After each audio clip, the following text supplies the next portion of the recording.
And welcome. हम लोग अनुभव टेस्ट पर बात कर रहे थे। इस क्रम में हम लोग आज जो है इन्वायरमेंट, ज्योग्राफी और इन्वायरमेंट के जो प्रश्न है अनुभव 5 के, उसको देखेंगे। ज्योग्राफी और इन्वायरमेंट से कुल मिलाकर इस पेपर में 30 प्रश्न थे।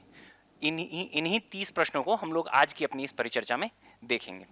चलिए शुरू करते हैं हम लोग आज की अपनी परिचर्चा। जो पहला प्रश्न है, प्रश्न संख्या 13 आपके स्क्रीन पर है, देखिए आप लोग। ये पारंपरिक प्लास्टिक से जुड़ा हुआ है। पारंपरिक प्लास्टिक की तुलना में जैव अपघटनीय प्लास्टिक, बायोडिग्रेडेबल प्लास्टिक्स का उपयोग करने से निम्नलिखित में कौन सा पर्यावरणीय लाभ अनिवार्यतः नहीं होता है। ध्यान दे रखना है, आपसे पूछा है कि कौन सा लाभ अनिवार्यतः नहीं होता है। ठीक है, इसको ध्यान रखना है। ठीक, देखो ऑप्शंस पढ़ो। पहला है अपशिष्ट भड़ाऊ क्षेत्र, लैंडफिल तथा प्राकृतिक वातावरण में प्लास्टिक अपशिष्ट के संचय में कमी। दूसरा है पारंपरिक प्लास्टिक की तुलना में बेहतर पुनर्चक्रण क्षमता, रिसाइक्लेबिलिटी प्राप्त करना। तीसरा है महासागरों और जल मार्गों में सूक्ष्म प्लास्टिक, माइक्रोप्लास्टिक्स प्रदूषण कम करना। और चौथा ऑप्शन है प्रदूषण कम करने हेतु प्राकृतिक परिस्थितियों में तीव्र अपघटन, डिकम्पोजिशन को बढ़ावा देना। चलो देखते हैं। देखो सबसे पहले तो जब जैसे ये प्रश्न पढ़ा आपने, आपको ये अंतर पता होना चाहिए कि जो बायोडिग्रेडेबल प्लास्टिक है, जो जैव अपघटनीय प्लास्टिक है, इसकी विशेषता क्या है।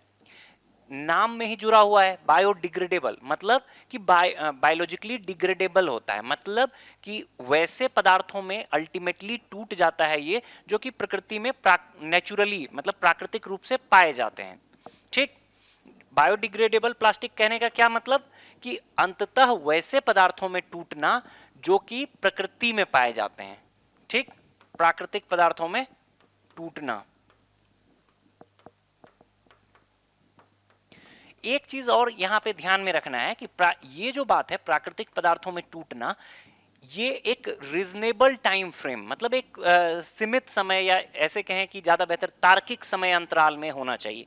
एक टर्म ये भी ध्यान में रखना है कि रीजनेबल टाइम फ्रेम में होना चाहिए, ये नहीं कि हजारों साल लग रहा है।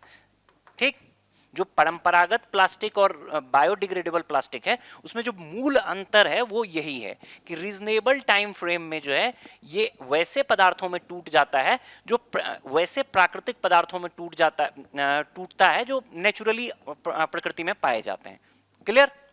अब देखो ऑप्शंस को पढ़ो। पहला है अपशिष्ट भड़ाऊ क्षेत्र, लैंडफिल तथा प्राकृतिक वातावरण में प्लास्टिक अपशिष्ट के संचय में कमी।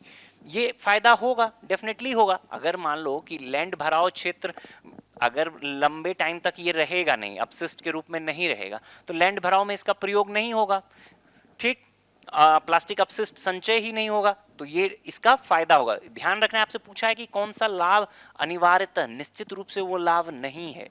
ठीक, दूसरा देखो, तीसरा ऑप्शन देखो, महासागरों और जल मार्गों में सूक्ष्म प्लास्टिक, माइक्रो प्लास्टिक प्रदूषण कम करना। डेफिनेटली ये भी होगा। माइक्रो प्लास्टिक क्या होता है, जो परंपरागत प्लास्टिक है उसके टूटने से माइक्रो प्लास्टिक्स बनता है, तो यहाँ पे माइक्रो प्लास्टिक्स बनेगा नहीं, क्योंकि ये इजीली नेचुरल जो पदार्थ है उसमें टूट जाएगा। ठीक, इसका डिकम्पोजिशन हो जाएगा प्राकृतिक रूप से। तो ये भी माइक्रोप्लास्टिक क्या होता है कि छोटे छोटे, बहुत छोटे है, उसके कंपोजिशन में कोई अंतर नहीं है, बस उसके साइज में, जो परंपरागत प्लास्टिक है उसके साइज में अंतर हो जाता है, बहुत छोटे माइक्रो स्तर पे पहुंच जाएगा, तो वही माइक्रोप्लास्टिक हो गया। बट यहां हम लोग क्या कर रहे हैं कि केमिकली डिकम्पोज होगा, नेचुरली अकरिंग जो सबस्टांस है उसमें, तो डेफिनेटली ये भी नहीं होगा, ये इसका एक लाभ होगा। अंतिम ऑप्शंस देखो, प्रदूषण कम करने हेतु प्राकृतिक परिस्थितियों में तीव्र अपघटन को बढ़ावा देना। ये तो इसका मतलब बेसिक बात ही है, बेसिक फंडा ही यही है कि जो ऑप्शन डी है, प्रदूषण कम करने हेतु प्राकृतिक परिस्थितियों में तीव्र अपघटन को बढ़ावा देना, ये तो डायरेक्टली जुड़ा हुआ ही है जो बायोडिग्रेडेबल प्लास्टिक्स हैं उससे। ऑप्शन बी जो है यही हमारा उत्तर होगा। हमने ऑप्शन ए, सी और डी को एलिमिनेट कर दिया, तो डेफिनेटली हमारा उत्तर क्या हो जाएगा, ऑप्शन बी। अब जो ये है पारंपरिक प्लास्टिक की तुलना में बेहतर पुनर्चक्रण क्षमता प्राप्त करना, देखो ये चीज तो है कि पुनर्चक्रण इसका भी होता है, जो बायोडिग्रेडेबल प्लास्टिक है इसका भी पुनर्चक्रण होता है, लेकिन ऐसा कोई मतलब ऐसा साइंटिफिक रिसर्च या ऐसा कुछ नहीं है जिससे ये साबित हो कि बेहतर रिसाइकलिंग होता है इसका। ठीक, इस बात को ध्यान में रखना है। बेहतर इनफैक्ट कई मामलों में अगर इसमें जरा सा भी मतलब परंपरागत प्लास्टिक रहा इसके पूरे के पूरे जो रिसाइकलिंग प्रोसेस है तो पूरे रिसाइकलिंग प्रोसेस को ये खराब कर सकता है, ये भी ध्यान रखना है। तो रिसाइकलिंग बेहतर होगा परंपरागत प्लास्टिक से, ऐसा कहीं नहीं कहा गया है।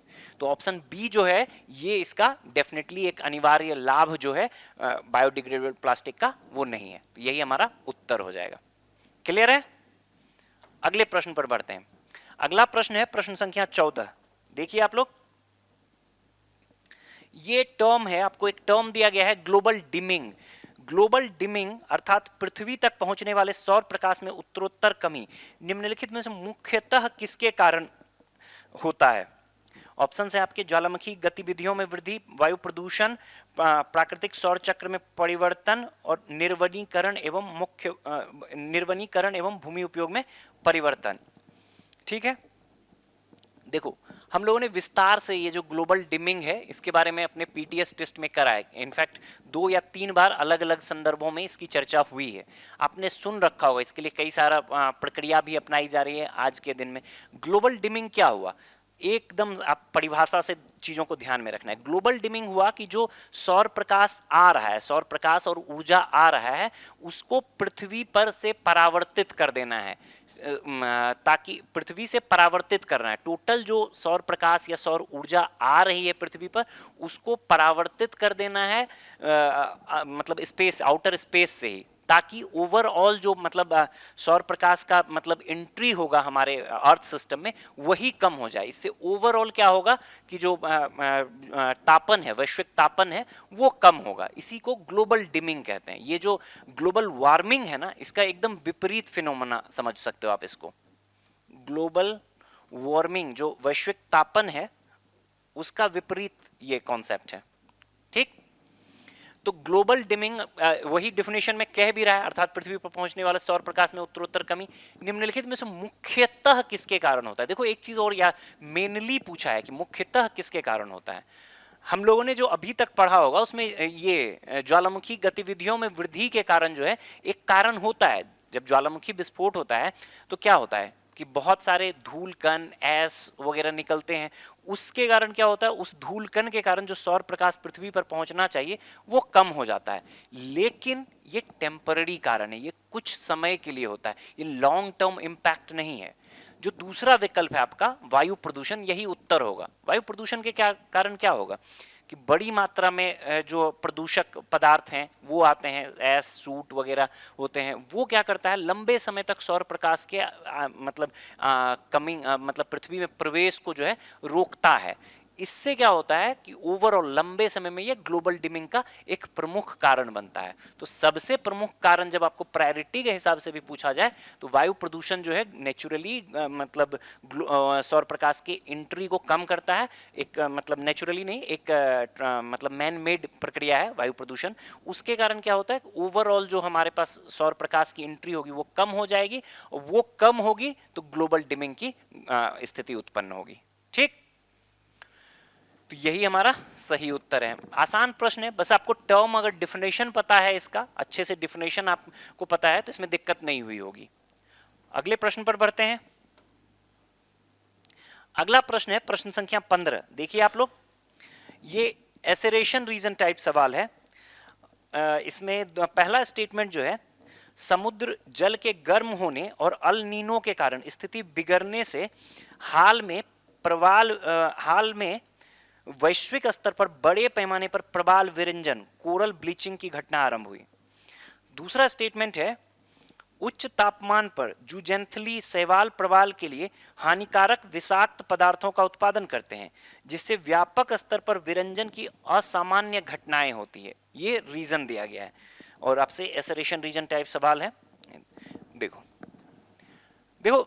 जो प्रवाल विरंजन है विस्तार से आप लोगों ने पढ़ा होगा, जो एकदम फाउंडेशन क्लासेस है आपकी, वहां भी आपने बेसिक पढ़ा होगा।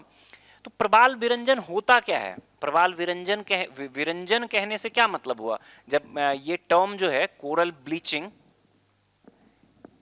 ब्लीचिंग कहने का क्या मतलब हुआ? बस ये पता है तो ये पूरा सवाल आपका एकदम से हलवा सवाल हो जाता। देखो कोरल ब्लीचिंग मतलब जो कोरल्स है ना उनका कलर ना सफेद पड़ जाना। एक इमेज देखो आप लोग पहले, ये देखो, ये वाला देख रहे हो, ये जो है ब्लीचिंग है, ये नेचुरल है, हेल्दी कोरल है, दिख रहा है, रंगीन है। ये जो ब्लीचिंग है, जब ब्लीचिंग हुआ तो ये सफेद पड़ जाता है, ठीक।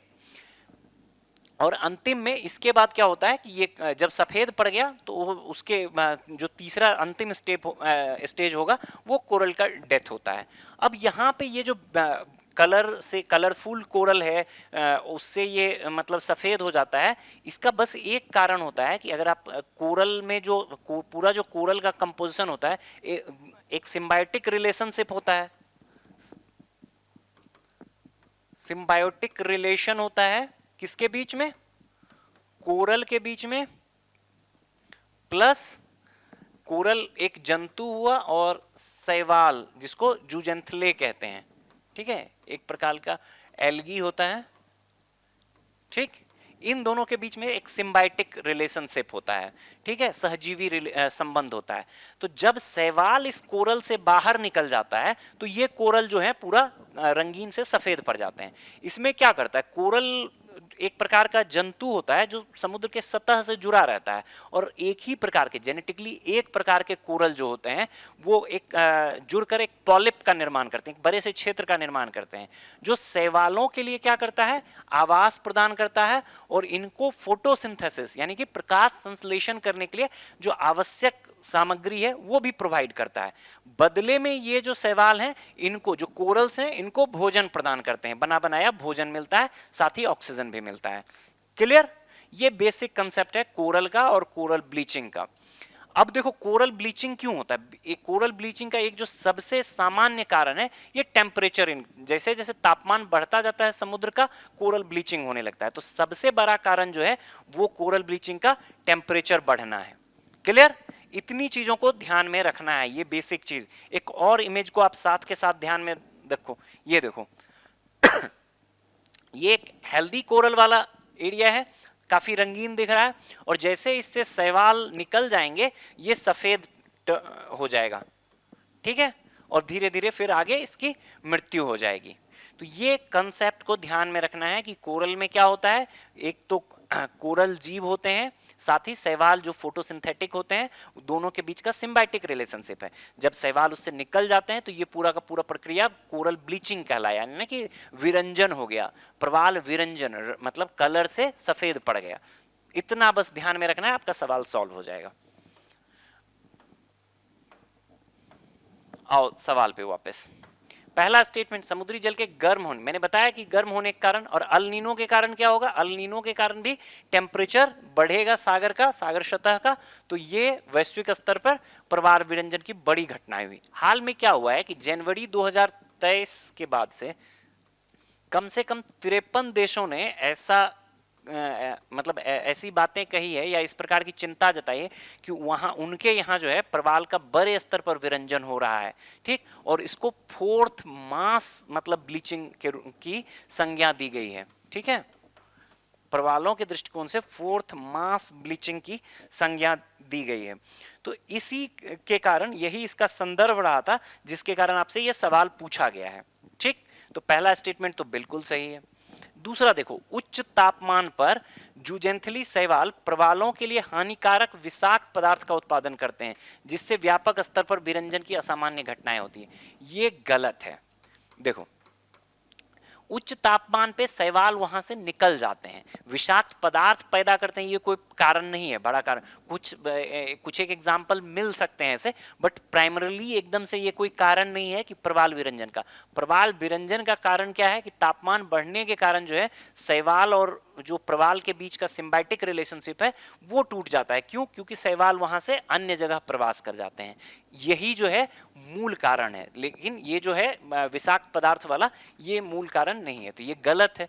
अब अगर एक कथन सही है एक कथन गलत है तो विकल्प सी हमारा सही उत्तर हो जाएगा। स्पष्ट है? चलो अगले प्रश्न पर बढ़ते हैं।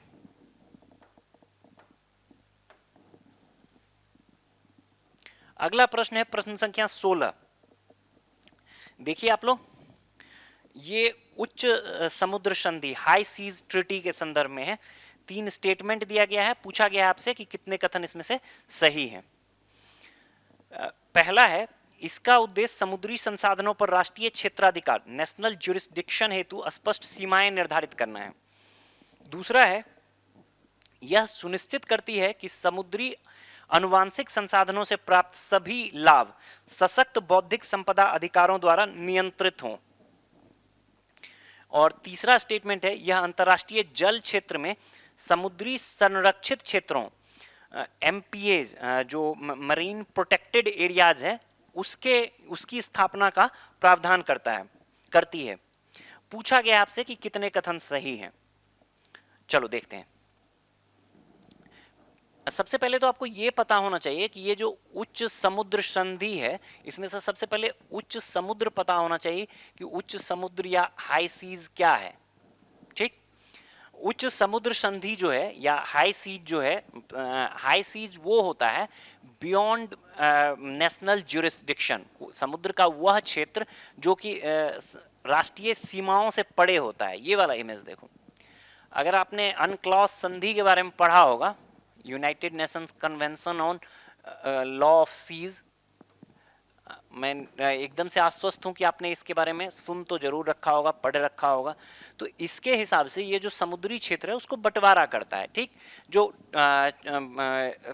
24 NM तक होता है, नॉटिकल माइल्स जो समुद्री दूरी मापने की इकाई होती है, 24 नॉटिकल माइल्स तक जो होता है वो राष्ट्र का क्षेत्र माना जाता है। 12 तक जो है टेरिटोरियल वाटर माना जाता है, और एक्स्ट्रा 12 और जो है उसका कंटीजियस जोन माना जाता है।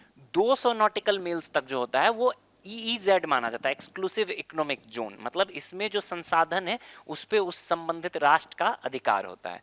और इसके बाहर का जो क्षेत्र है ये अंतर्राष्ट्रीय समुद्र समझ सकते हैं आप, इसी को हाई सीज कहा जाता है। ठीक, आप अंतर्राष्ट्रीय समुद्र भी समझ सकते हैं इसको। इस पे किसी का ज्यूरिसडिक्शन नहीं होता है, किसी राष्ट्र का क्षेत्राधिकार नहीं होता है। इसको एरिया बियॉन्ड नेशनल ज्यूरिसडिक्शन भी कहते हैं, marine area beyond national jurisdiction. ठीक है, MABNJ भी समझ सकते हैं, marine area beyond national jurisdiction. ठीक, ये क्या हुआ, ये हाई सीज हुआ। अब अगर आपको हाई सीज पता है तो ये सवाल आपके लिए, एक दो स्टेटमेंट तो आपके वैसे क्लियर हो जाएंगे। हाई सीज संधि, उच्च समुद्र संधि के संदर्भ में पहला स्टेटमेंट देखो, इसका उद्देश्य समुद्री संसाधनों पर राष्ट्रीय क्षेत्राधिकार नेशनल ज्यूरिसडिक्शन हेतु स्पष्ट सीमाएं निर्धारित करना है। ये बिल्कुल गलत है, ये कभी सही हो सकता है? हाई सीज का मतलब ही हुआ कि नेशनल ज्यूरिसडिक्शन से बाहर का क्षेत्र है, तो पहला वाला स्टेटमेंट तो बिल्कुल सही नहीं होगा। दूसरा देखो, यह सुनिश्चित करती है कि समुद्री अनुवांशिक संसाधनों से प्राप्त सभी लाभ सशक्त बौद्धिक संपदा अधिकारों द्वारा नियंत्रित हो। अब देखो, ये आपको पता होना चाहिए, ये भी गलत है। ये जो है सशक्त, जो इंटेलेक्चुअल प्रॉपर्टी राइट से बहुत ज्यादा इसको बांध दिया जाएगा IPR के तहत, तो इससे जो छोटे देश हैं उनको बहुत ज्यादा लाभ नहीं मिल पाएगा। थोड़ा लॉजिकल समझो, अंतर्राष्ट्रीय समुद्र है, उसको अगर IPR का बहुत सख्त नियम कानून लागू कर देंगे तो बहुत रेशनल नहीं होगा। ये क्या कहता है कि इससे जो भी बेनिफिट मिलेगा ना, जो भी मतलब अनुवांशिक संसाधनों का जो भी बेनिफिट मिलेगा उसका ज्यादा न्यायोचित बंटवारा होना चाहिए, इक्विटेबल शेयरिंग की बात करता है। ठीक है, इक्विटेबल शेयरिंग की बात करता है, ना कि IPR के सख्त रिजिम की बात करता है। तो ये स्टेटमेंट भी गलत है। तीसरा देखो, यह अंतर्राष्ट्रीय जल क्षेत्र में समुद्री संरक्षित क्षेत्रों मरीन प्रोटेक्टेड एरियाज की स्थापना का प्रावधान करता है, बिल्कुल सही बात।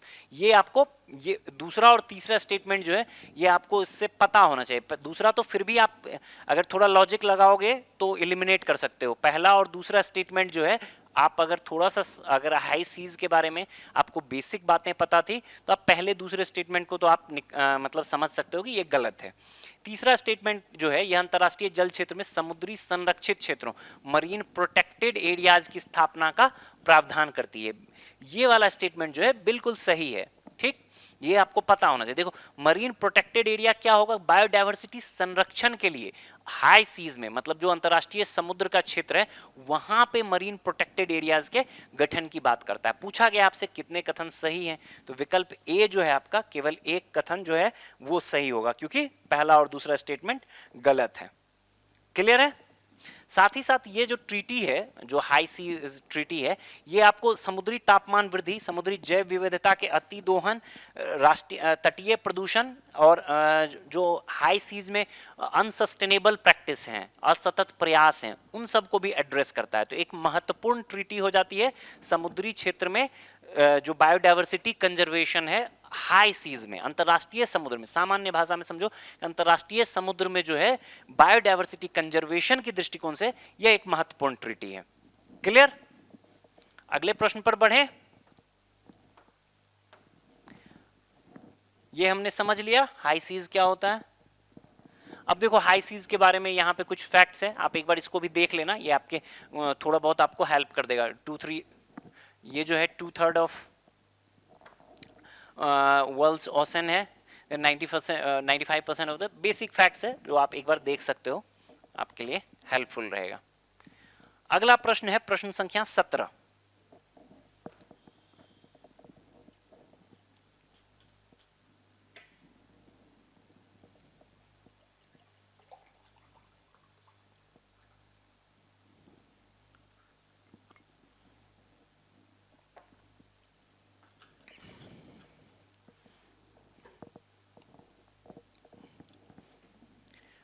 देखिए प्रश्न संख्या 17, यह सीसा विषाक्तता लेड पॉइजनिंग से जुड़ा हुआ है। लेड पॉइजनिंग के संदर्भ में निम्नलिखित कथनों पर विचार कीजिए। 3 स्टेटमेंट दिया गया है।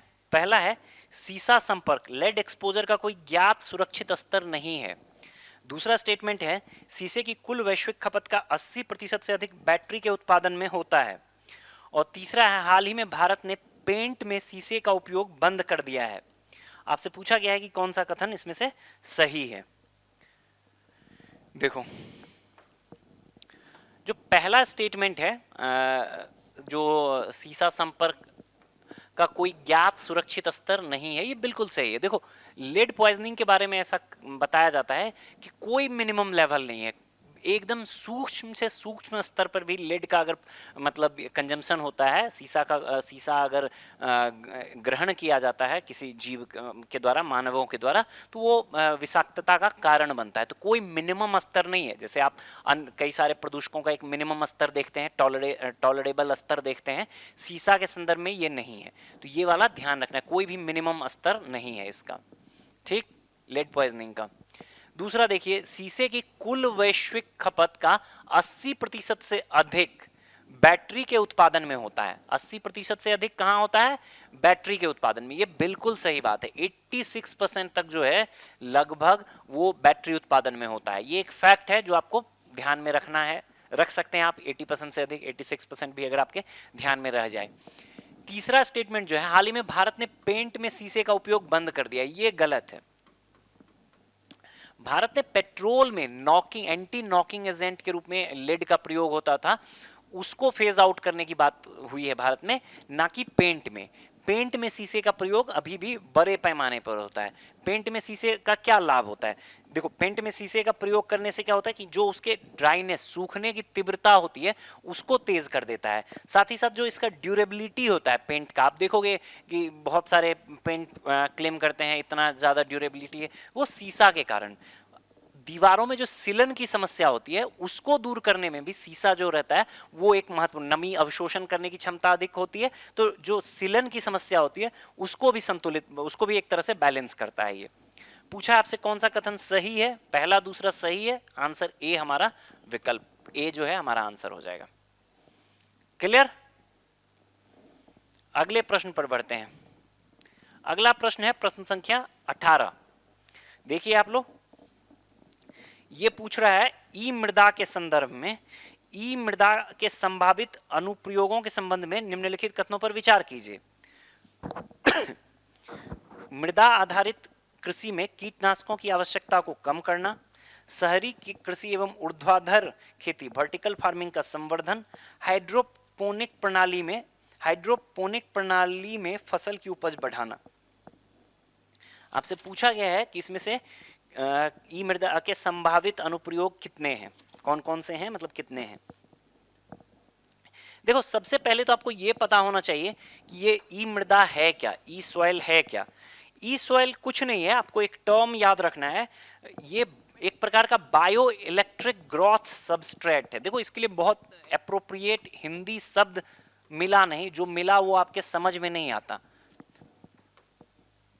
ठीक है, आप ऐसे ध्यान में रख सकते हो, substrate, bio electric growth substrate है ये चीज। ई मृदा क्या है, तो ये टर्म आपको थोड़ा सा ध्यान में रखना पड़ेगा कि ई मृदा है क्या। तो बायो इलेक्ट्रिक ग्रोथ सबस्ट्रेट है, जो क्या करता है, जो जड़ तंत्र है, जो रूट सिस्टम है ना पादपों का, जड़ तंत्र को स्टिम्युलेट करता है, मतलब प्रदीप्त करता है, स्टिम्युलेट करता है। ठीक, और जड़ तंत्र को स्टिम्युलेट करके ओवरऑल जो पादप के वृद्धि है उसको काफी तेज कर देता है। क्लियर, एक प्रकार का बायो इलेक्ट्रिक ग्रोथ सबस्ट्रेट है, जो बेसिकली एक चीज ध्यान में रखिएगा कि ये सेल्यूलोज से बना होता है, सेल्यूलोज, और इसमें एक डायोड सर्किट भी होता है। ठीक है, तो बेसिकली ये क्या है, बायोइलेक्ट्रिक सबस्ट्रेट है जो सेल्यूलोज से बना होता है, और ये क्या करता है, जो रूट सिस्टम है, जड़ तंत्र है, उसको पादपों के विकास के लिए स्टिमुलेट कर देता है, जिससे तेजी से पादपों का विकास होता है। क्लियर, यही है ई मृदा या इलेक्ट्रॉनिक मृदा का कॉन्सेप्ट। अब आते हैं आपके स्टेटमेंट्स पे। पहला, मृदा आधारित कृषि में कीटनाशकों की आवश्यकता को कम करता है। इसका कोई लेना देना नहीं है कीटनाशकों वगैरह से, ये कोई इससे मतलब लिंक नहीं है डायरेक्टली।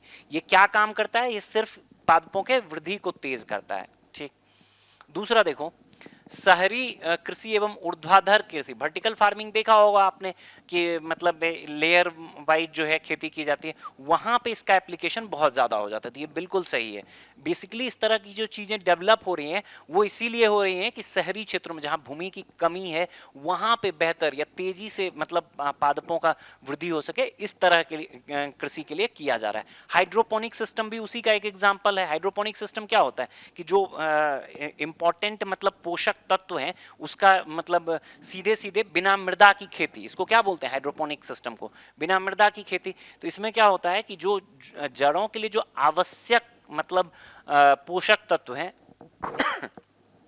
उसके माध्यम से फसल की उपज को बढ़ाया जाता है। तो ये हाइड्रोपोनिक सिस्टम से भी डायरेक्टली जुड़ता है। हाइड्रोपोनिक, बेसिकली हाइड्रोपोनिक सिस्टम में ही इसका अनुप्रयोग अधिक होता है।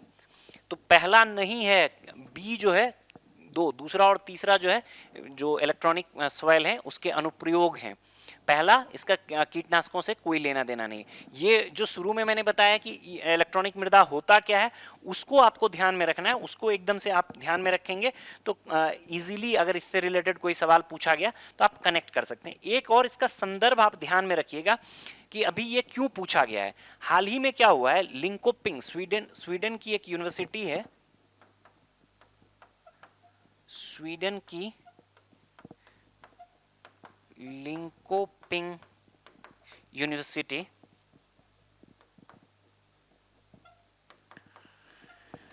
स्वीडन की लिंकोपिंग यूनिवर्सिटी है, उसके द्वारा जो है ना, उसके शोधकर्ताओं द्वारा हाइड्रोपोनिक सिस्टम के लिए ही इलेक्ट्रॉनिक मृदा का विकास किया गया, इसी कारण ये चर्चा में रहा। तो इस चीज को भी ध्यान में रखिएगा, करंट के संदर्भ से भी एक स्टेटमेंट आपको दे सकता है कि कहाँ स्वीडन की लिंकोपिंग यूनिवर्सिटी है, उसके द्वारा हाइड्रोपोनिक सिस्टम के लिए इलेक्ट्रॉनिक सॉइल का विकास किया गया, इसीलिए चर्चा में था।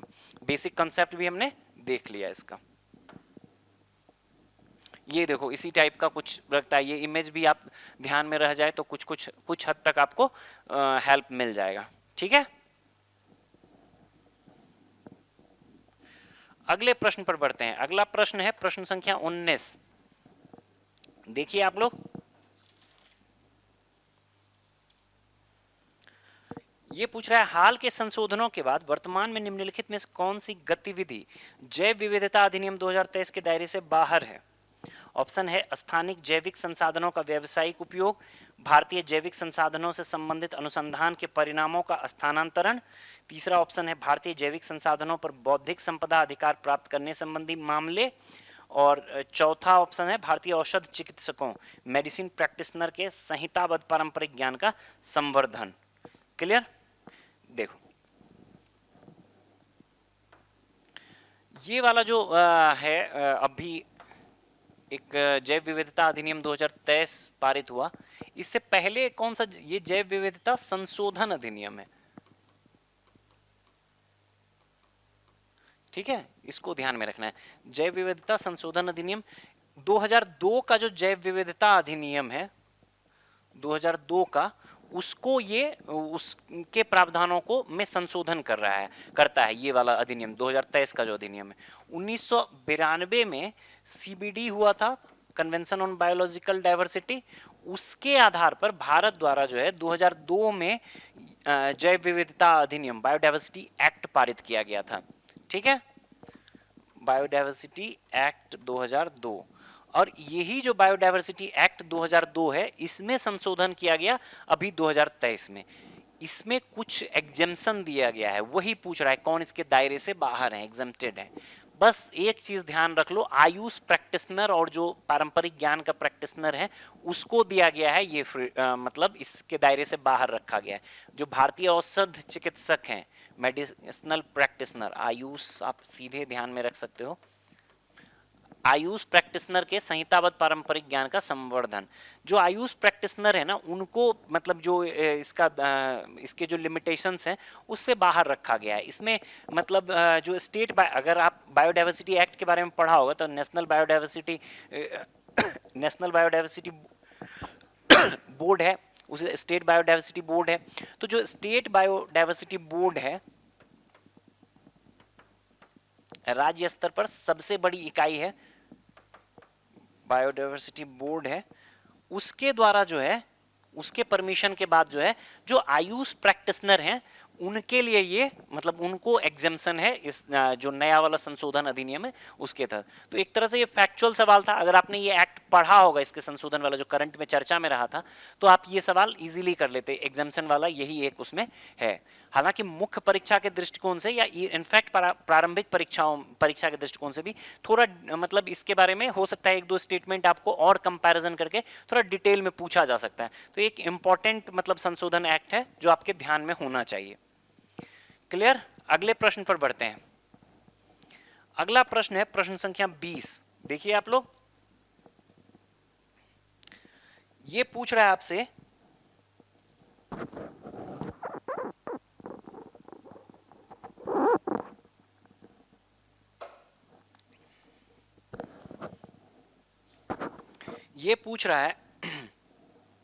लू ग्रीष्म लहर के दौरान कौन से प्रकार के क्षेत्र में सर्वाधिक चरम सूक्ष्म जलवायु मोस्ट एक्सट्रीम माइक्रोक्लाइमेटिक परिवर्तन का अनुभव हो सकता है।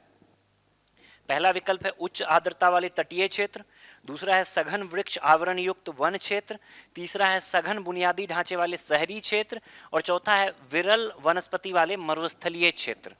ठीक, देखो जो सबसे मतलब इसमें इंपॉर्टेंट वाला है, आपको ये पता होना चाहिए कि ये जो सूक्ष्म जलवायु ये मतलब जो माइक्रोक्लाइमेटिक रीजंस है या माइक्रोक्लाइमेटिक चेंजेस है वो क्या होता है। देखो माइक्रोक्लाइमेटिक चेंजेस क्या होता है कि स्थानीय स्तर पर स्थानीय कारकों के कारण जो जलवायु के मतलब स्थानीय स्तर पर स्थानीय कारकों के कारण जो जलवायु में परिवर्तन हमें दृष्टिगत होता है वही माइक्रोक्लाइमेट है, माइक्रोक्लाइमेटिक रीजन है। अब पूछ रहा है कि ये जो लू है या हीट वेव है इसके दौरान कहां पर ये जो है एक्सट्रीम टाइप का माइक्रोक्लाइमेटिक मतलब ये दिखेगा, चेंजेस हमें दिखेगा। ऑप्शंस ये देखो, ऑप्शन जो सी है सघन बुनियादी ढांचे वाले शहरी क्षेत्र, हम मतलब अगर आप अर्बन एरियाज में रह रहे हो, दिल्ली जैसे शहरों में रह रहे हो, तो आप देखोगे यहाँ एक प्रकार से क्या है, कंक्रीट का जंगल है, पूरे बिल्डिंग्स बने हुए हैं, सड़कें बनी हुई हैं जो बहुत ज़्यादा अवशोषित करती है हीट को और फिर उसको रिफ्लेक्ट करती है। तो पूरे लंबे समय तक जो है इसका प्रभाव हमें दृष्टिगत होता है। मतलब इनफैक्ट रात वगैरह को भी आपको यहाँ पे तापमान जो है काफ़ी तेज, मतलब काफ़ी हीट वेव का जो अनुभव होता है। जो इसके आसपास के क्षेत्र हैं, जो सराउंडिंग्स रीजन है, उसकी तुलना में काफ़ी हीट, मतलब काफ़ी तेज, मतलब हीट वेव्स का प्रभाव यहाँ दिखता है। एक प्रकार से जो आपने शहरी ऊष्मा द्वीप का कॉन्सेप्ट पढ़ा होगा,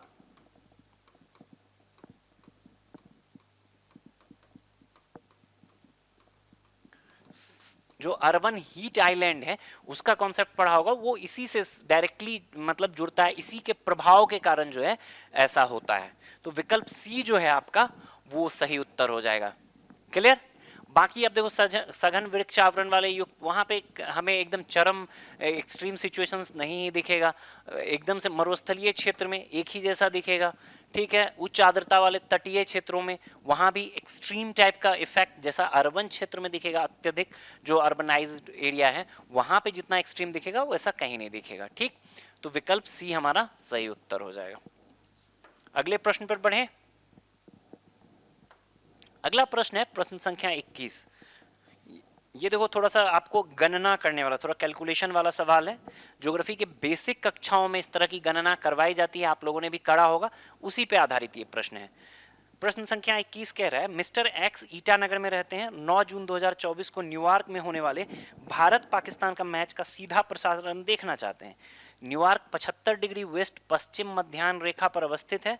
यदि मैच न्यूयॉर्क में 10:30 पूर्वाह्न मतलब 10:30 AM में होता है, पूर्वाह्न ईडीटी, यहाँ पे एक चीज ध्यान रखना है कि ये थोड़ा सा चेंज है, यहाँ 10:30 बजे पूर्वाह्न EDT eastern daylight time, America के पूर्वी क्षेत्रों में लागू टाइम जोन है, ठीक, पर आरंभ होता है। तो न्यूयॉर्क में 1 घंटे की डे लाइट बचत होती है, न्यूयॉर्क में 1 घंटे की डे लाइट बचत होती है, मतलब कि थोड़ा सा चेंजेस है, 1 घंटे पहले स्टार्ट हो रहा है, यानी कि 10:30 कहने का मतलब ये, इस चीज को समझेंगे अभी हम लोग कैलकुलेशन में।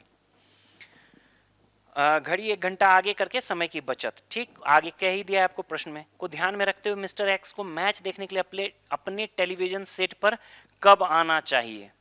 क्लियर? अब देखो प्रश्न को क्या कह रहा है, पहली बात क्या कह रहा है कि ये कहां है, ईटानगर में। ईटानगर कहां है, भारत में, और भारत में क्या है, केवल एक टाइम जोन है, ये ध्यान में रखना है। ईटानगर हो या गांधीनगर हो, टाइम जोन एक ही है। गुजरात हो, आंध्र प्रदेश हो, अरुणाचल प्रदेश हो, बिहार हो, कहीं भी हो, टाइम जोन एक ही है भारत में, तो भारत में कोई फर्क नहीं पड़ेगा। ठीक, 9 जून 2024 को न्यूयॉर्क में होने वाला, न्यूयॉर्क में है, ठीक, मैं न्यूयॉर्क का लोकेशन कहाँ है, 75 डिग्री वेस्ट।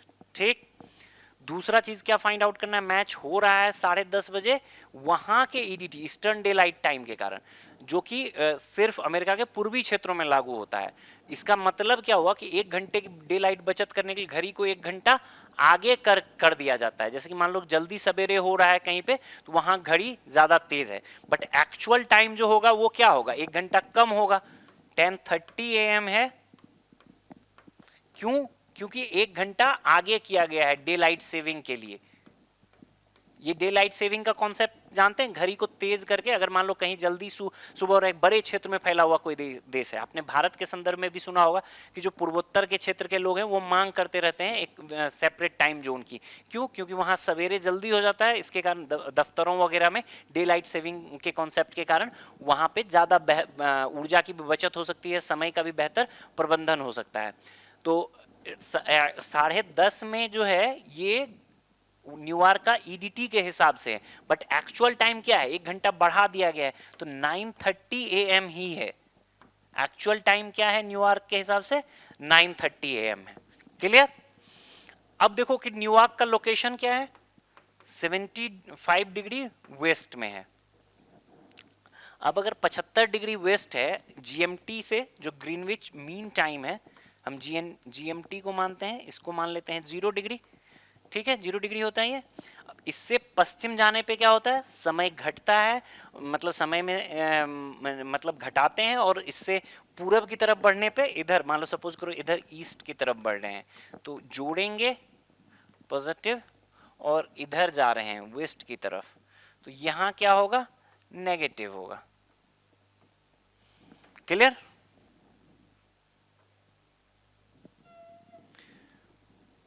ठीक। अब देखो ये 75 डिग्री वेस्ट है, 75 डिग्री वेस्ट, तो पहले हम इसको जो जीएमटी है ग्रीनविच मीन टाइम है उससे न्यूयॉर्क का टाइम का अंतर जोड़ेंगे। भारत के समय के बारे में आपको पता होगा, भारत का समय कितना होता है जीएमटी से, जीएमटी प्लस हम जीएमटी से पूरब में है प्लस 5.5 घंटा। क्लियर?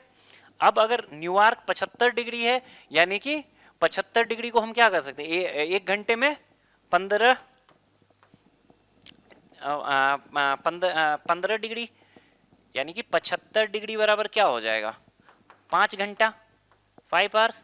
ये गणना आपको पता होगा कि 4 मिनट बराबर 1 डिग्री होता है।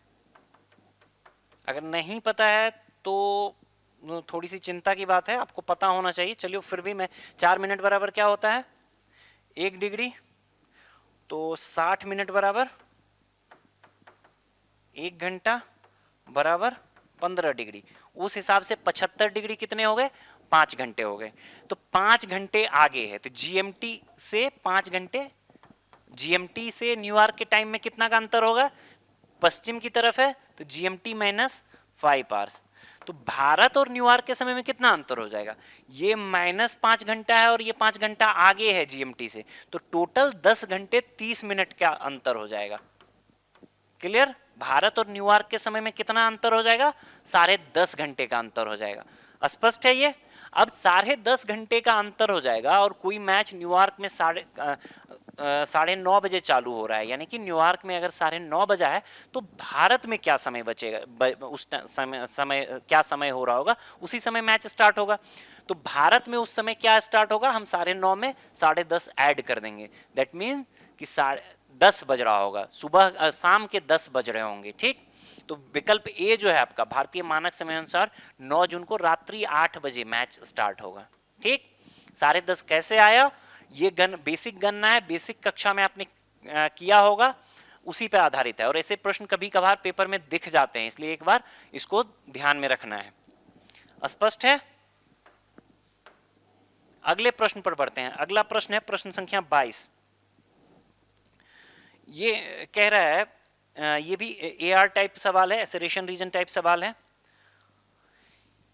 ये कह रहा है ध्रुवीय जेट स्ट्रीम उत्तरी तथा दक्षिणी दोनों गोलार्धों में सर्दियों के दौरान सर्वाधिक प्रबल होती है। दूसरा स्टेटमेंट है सर्दियों में तापीय विषमता, थर्मल कंट्रास्ट जो है कम हो जाती है और ध्रुव पर उच्च दाब केंद्र की तीव्रता इंटेंसिटी बढ़ जाती है। और वही पूछा गया कौन सा कथन सही है और एक्सप्लेनेशन कर रहा है कि नहीं। चलो देखते हैं।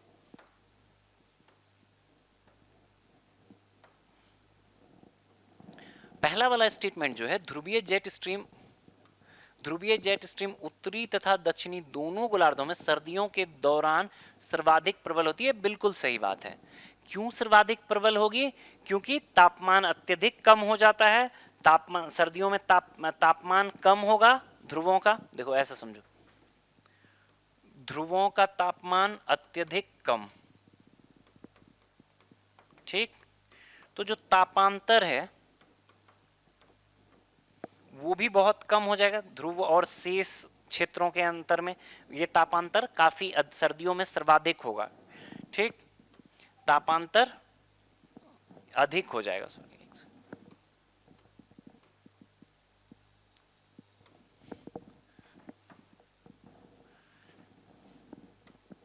तापांतर क्या हो जाएगा, अधिक। अब तापांतर अगर अधिक हो गया तो क्या होगा, दाब प्रवणता बल, पवन प्रवाह के लिए सबसे महत्वपूर्ण है दाब प्रवणता बल। दाब प्रवणता बल क्या हो जाएगा, जितना तापांतर दाब प्रवणता उतना अधिक। अब दाब प्रवणता जितनी मजबूत होगी प्रवाहित उतना तेज होगा पवन। तो यही जो ये दाब प्रवणता है, क्यों दाब प्रवणता अधिक हो रहा है, तापांतर अधिक हो रहा है। पहला वाला जो स्टेटमेंट है ये तो बिल्कुल सही बात है कि ठीक है, ध्रुवीय जेट स्ट्रीम दोनों उत्तरी दक्षिणी दोनों गोलार्धों में क्या होता है, सर्दियों में अधिक मजबूत होता है। कारण समझ लिया हमने, कारण क्या है, ध्रुवों पर तापमान अत्यधिक कम, इसके कारण शेष जो क्षेत्र है उससे तापमान का अंतर काफी ज्यादा, तापांतर अधिक, दाब प्रवणता अधिक, दाब प्रवणता अधिक, तो जो जेट स्ट्रीम है वो भी मजबूत होगा। अब देखो दूसरा स्टेटमेंट पढ़ो, सर्दियों में तापीय विषमता थर्मल कंट्रास्ट कम हो जाती है, ये गलत है। यही तो मैं समझा रहा हूं कि ये थर्मल कंट्रास्ट तापांतर जो अधिक होगा ना, और ध्रुव पर उच्च दाब केंद्र की तीव्रता बढ़ जाती है। दूसरा पार्ट सही है, लेकिन पहला पार्ट उच्च दाब केंद्र की प्रबलता बढ़ेगी, क्यों, क्योंकि तापांतर बढ़ जाएगा, जो थर्मल कंट्रास्ट है, तापीय विषमता है, वो बढ़ जाएगा, कम नहीं होगा। दूसरा स्टेटमेंट गलत है, पहला स्टेटमेंट सही है, दूसरा स्टेटमेंट गलत है, तो विकल्प सी हमारा सही उत्तर हो जाएगा। क्लियर? अगले प्रश्न पर बढ़ते हैं। अगला प्रश्न है प्रश्न संख्या 23। ये देखो थोड़ा फैक्चुअल सवाल है। इसमें पूछा भारतीय नदियों के संबंध में निम्नलिखित कथनों पर विचार करिए। ड्रेनेज सिस्टम के बारे में है, 3 अलग अलग नदियों के बारे में। पहला जो है पुन्नेयार नदी नंदी पहाड़ियों से निकलती है, जिसका जल ग्रहण क्षेत्र कर्नाटक और केरल में स्थित है। दूसरा है चिनाब नदी झेलम नदी से मिलती है, जो सिंधु नदी की सहायक है। और तीसरा है सरयू नदी का उद्गम नेपाल के नंदाकोट पर्वत से होता है। उपयुक्त में कितने कथन सही नहीं है? अच्छा, ध्यान रखना है आपको कि आपसे पूछा गया है कि कितने कथन यहाँ पे गलत हैं, कंफ्यूज नहीं हो जाना है। पूछा है कौन से कथन, यानी कि गलत कथन आपको बताना है। अब देखो पहला जो पुन्यार नदी के बारे में आपने पढ़ा होगा, ये तमिलनाडु की एक महत्वपूर्ण नदी है, ठीक है, जानकारी होनी चाहिए। इनफैक्ट तमिलनाडु की ये दूसरी सबसे बड़ी नदी है, सेकेंड लार्जेस्ट, कावेरी के बाद जो है रिवर ऑफ तमिलनाडु, ये आपको पता होना चाहिए। ये अब अगर इसके उद्गम की बात करें तो ये बिल्कुल सही है, नंदी पहाड़ियों से निकलती है। जो नंदी पहाड़ी है ये कर्नाटक में है, जो कर्नाटक का एक डिस्ट्रिक्ट है, चिक्काबल्लूपुरा, थोड़ा सा प्रोनाउंसिएशन करने में मुझे दिक्कत हुआ है इसका, बल्लूपुरा, ठीक है। ये चिक्काबल्लूपुरा डिस्ट्रिक्ट में नंदी पहाड़ी है, वहीं से ये नदी निकलती है। और मुख्यतः जो है ये कहाँ प्रवाहित होती है, तमिलनाडु और कर्नाटक में। इसका जल ग्रहण क्षेत्र तमिलनाडु और कर्नाटक में ही है, केरला में नहीं है, इसी कारण ये स्टेटमेंट गलत हो जाता है। यहां तक बात सही है, कर्नाटक प्लस तमिलनाडु। जैसा कि मैंने बताया कि तमिलनाडु की दूसरी सबसे बड़ी नदी है ये, कावेरी के बाद महत्वपूर्ण नदी है। तो लेकिन केरल में इसका कोई भी कैचमेंट एरिया नहीं है, ये गलत है। दूसरा देखो, चिनाब नदी जो है झेलम नदी से मिलती है, जो सिंधु नदी के सहायक है। देखो इसमें थोड़ा सा फिर यहाँ पे भी आपको उलझा, मतलब ये एकदम से कोर फैक्चुअल सवाल है, इसमें बहुत ज्यादा आप दिमाग लगा नहीं सकते, आपको पता होना चाहिए। झेलम जो है चिनाब से मिलती है, चिनाब की सहायक है। और चिनाब जो है सतलज से मिलती है, ठीक। और सतलज जो है सिंधु से मिलती है, सिंधु की सहायक है। तो इस तरह से आपसे ये यहाँ पे एक चीज को गलत कर दिया है। चिनाब नदी जो है झेलम नदी से मिलती है, ठीक है, ठीक, ये वाला जो है पार्ट। और जो सिंधु नदी की सहायक है, सिंधु की सहायक डायरेक्टली नहीं है, सतलज के थ्रू होती है, इसी कारण ये स्टेटमेंट गलत है। झेलम, चिनाब, सतलज, सिंधु, इस तरह से है, तो ये वाला स्टेटमेंट भी गलत है। तीसरा देखो, सरयू नदी, ये मतलब तीनों स्टेटमेंट में ये दोनों बहुत, पहला और दूसरा स्टेटमेंट जो है आपके बहुत ज्यादा कंसंट्रेशन की मांग कर रहा है आपसे। आपने सीधे पढ़ा होगा, आपसे गलती हो सकता था इस स्टेटमेंट में, कुछ दिमाग लगाने की बात नहीं है, बट आपको कंसंट्रेशन और एकदम बेसिक फैक्ट को ध्यान में रखना है, एकदम कोर फैक्चुअल सवाल है। तीसरा जो है, सरयू नदी का उद्गम नेपाल के नंदाकोट पर्वत से होता है। देखो नंदाकोट पर्वत से तो होता है, लेकिन ये नेपाल में नहीं है, ये उत्तराखंड में है, उत्तराखंड के पिथौरागढ़ जिले में है। सरयू नदी काफी फेमस नदी है, आप जो अयोध्या नगरी है वो सरयू के किनारे ही बसी हुई है।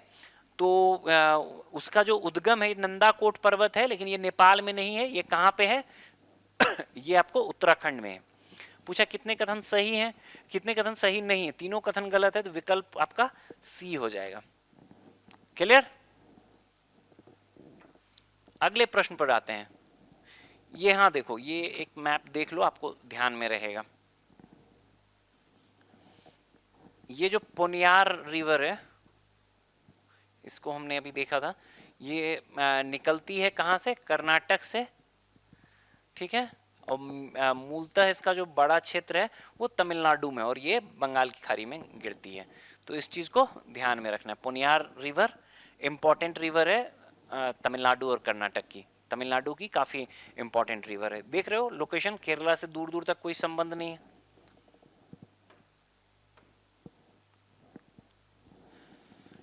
ये वाला जो है यहाँ पे आपने झेलम और चिनाब वाला जो लोकेशन है उसके बारे में हमने बात करा था। ये वाला जो है, ठीक है, ये नदी को स्पष्ट करने के लिए यहाँ पे उसको ध्यान में रखना है। क्लियर?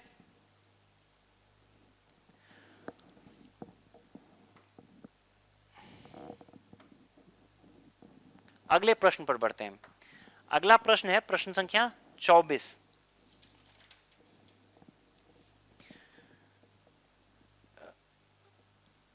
इसमें ये भी आपको AR टाइप का सवाल है, एसरेशन रीजन टाइप सवाल है। कल्लाकडल के बारे में है। कल्लाकडल एक का कॉन्सेप्ट है जो करंट में अभी चर्चा में रहा था। कल्लाकडल तटीय क्षेत्रों में आने वाली आकस्मिक बाढ़, फ्लैश फ्लड की घटनाएं हैं जो स्थानीय पवनों में बिना किसी सुस्पष्ट अग्रिम परिवर्तन, नोटिसेबल एडवांस चेंज के घटित होती है। दूसरा स्टेटमेंट है कल्लाकडल घटनाएं समुद्र में आने वाली लहरों के कारण घटित होती है जो स्थानीय पवनों के कारण नहीं बल्कि हरिकेन जैसे दूरवर्ती तूफानों के कारण होती है। ठीक, आपसे पूछा गया है कि ये क्या मतलब कौन सा सही होगा एसरेशन रीजन के हिसाब से। देखो सबसे पहले तो आपको ये पता होना चाहिए कि कल्लाकडल होता क्या है। कल्लाकडल ये वाला स्टेट पहला पार्ट जो है, कल्लाकडल जो है तटीय क्षेत्रों में आने वाली आकस्मिक बाढ़ है, फ्लैश फ्लड की घटना है। ये एकदम से रट लो, कल्लाकडल क्या है? फ्लैश फ्लड है, बट इट डिफरेंट फ्रॉम जो सुनामी के कारण होता है उससे अलग है। ये सुनामी से बिल्कुल अलग है। सुनामी क्यों होता है? सुनामी अर्थक्वेक या भूकंप, भूकंप के कारण होता है। समुद्र में भूकंप की घटनाएं होती है जिससे लहरें ऊपर उठती है, उसके कारण होता है। परिणाम समझ सकते हो एक जैसा होगा बट कारण एकदम अलग है। कल्लाकडल जो है तटीय क्षेत्रों में आने वाली फ्लैश फ्लड है, आकस्मिक बाढ़ है जो स्थानीय पवनों में बिना किसी सुस्पष्ट अग्रिम परिवर्तन, नोटिसेबल एडवांस के कारण घटित होती है। बिल्कुल सही बात है। स्थानीय पवन इसके लिए रिस्पॉन्सिबल कारक ही नहीं है, इसलिए कोई चेंज नहीं आता है। दूसरा स्टेटमेंट जो है कथन 2 देखो, कल्लाकडल घटनाएं समुद्र में आने वाली लहरों के कारण घटित होती है जो स्थानीय पवनों के कारण नहीं बल्कि हरिकेन जैसी दूरवर्ती तूफानों के कारण होती है। बिल्कुल सही बात, यही ये इसी कारण जो है मतलब स्थानीय पवनों के कारण, इसका इसका मूल कारण क्या है कि दूरवर्ती तूफानों के कारण होता है। स्थानीय पवनों में कोई चेंज होता नहीं है इसके कारण के रूप में अगर हम देखें, इसी कारण है कि नोटिस नहीं हो पाता है स्थानीय पवनों में कोई चेंज। ये भारत के संदर्भ में अगर हम बात करें, जो दक्षिण पश्चिम तट है भारत का, ठीक है, यहां पे कल्लाकडल की घटनाएं देखी जाती हैं, ऑब्जर्व की जाती है। और बेसिकली ये जो ऑस्ट्रेलिया से अफ्रीका के बीच में एकदम हिंद महासागर का क्षेत्र है ना, एकदम डिस्टेंस भारतीय तट से, वहां पे कोई हरिकेन जैसे तूफान होते हैं उसका प्रभाव यहाँ पे दिखता है। और ये प्री मॉनसून, एक चीज और आप ध्यान में रखिएगा, ये एक तो कहाँ पे आता है, दक्षिण पश्चिम तट जो है भारत का उस पे, और प्री मॉनसून में, मॉनसून में, ठीक। प्री मॉनसून मतलब मॉनसून से पहले, अप्रैल टू मई का जो टाइम है उसमें ये कल्लाकडल की घटनाएं होती है। विकल्प ए जो है आपका सही उत्तर हो जाएगा। कथन 1 और 2 दोनों सही है और कथन 2 जो है कथन 1 की सही व्याख्या करता है। क्लियर? अगले प्रश्न पर बढ़ा जाए।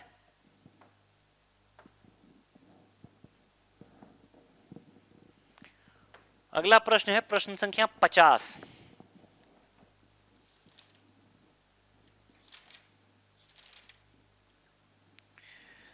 देखिए ये क्या है, पीओपी के बारे में, परसिस्टेंट ऑर्गेनिक पॉल्यूटेंट।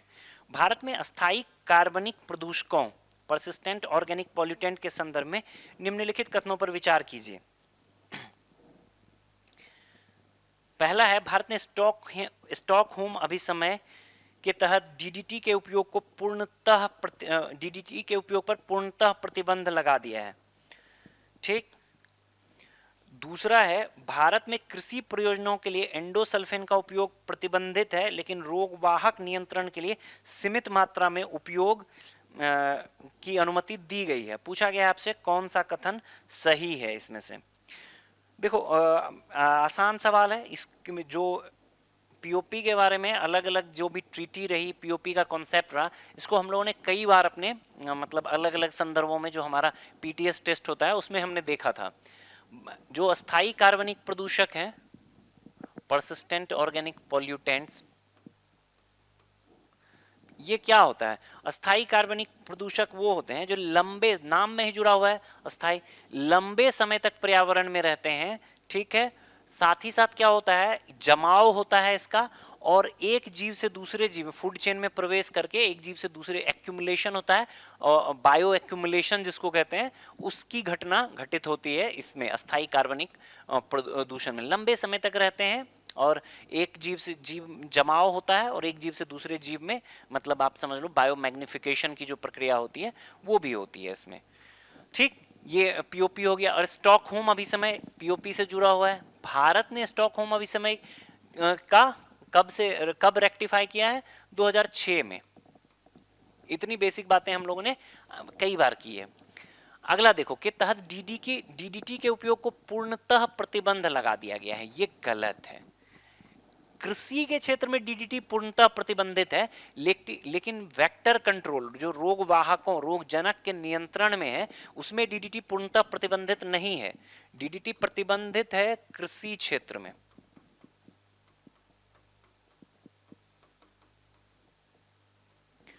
कृषि क्षेत्र में पूर्णतः प्रतिबंधित है डीडीटी। ठीक। लेकिन कहां नहीं है? वेक्टर कंट्रोल में प्रतिबंधित नहीं है। वेक्टर कंट्रोल में इसका इस्तेमाल होता है। ठीक। भारत को ऐसा मतलब इतनी छूट दी गई है। इसको दिसंबर 2024 तक जो है एलिमिनेट करने की बात कही गई है, पूर्णतः इसको खत्म करने की बात कही गई है। ठीक। दूसरा वाला देखो स्टेटमेंट, भारत में कृषि प्रयोजनों के लिए एंडोसल्फेन का उपयोग प्रतिबंधित है, लेकिन रोगवाहक के लिए सीमित मात्रा में इसके उपयोग की अनुमति दी गई। गलत।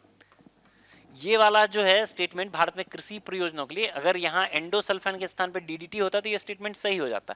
डीडीटी कहाँ है? कृषि क्षेत्र में प्रतिबंधित है, लेकिन वेक्टर कंट्रोल में रोगजनक के नियंत्रण के लिए सीमित मात्रा में उपयोग है। लेकिन एंडोसल्फान जो है पूर्णतः प्रतिबंधित है, पूर्णतः प्रतिबंधित है, किसी भी चीज में इसका उपयोग नहीं है। जो डी हो जाएगा विकल्प, वो सही उत्तर हो। कौन सा कथन सही है? तो विकल्प डी जो है, ना तो एक ना ही दो। क्लियर? अगले प्रश्न पर बढ़ें।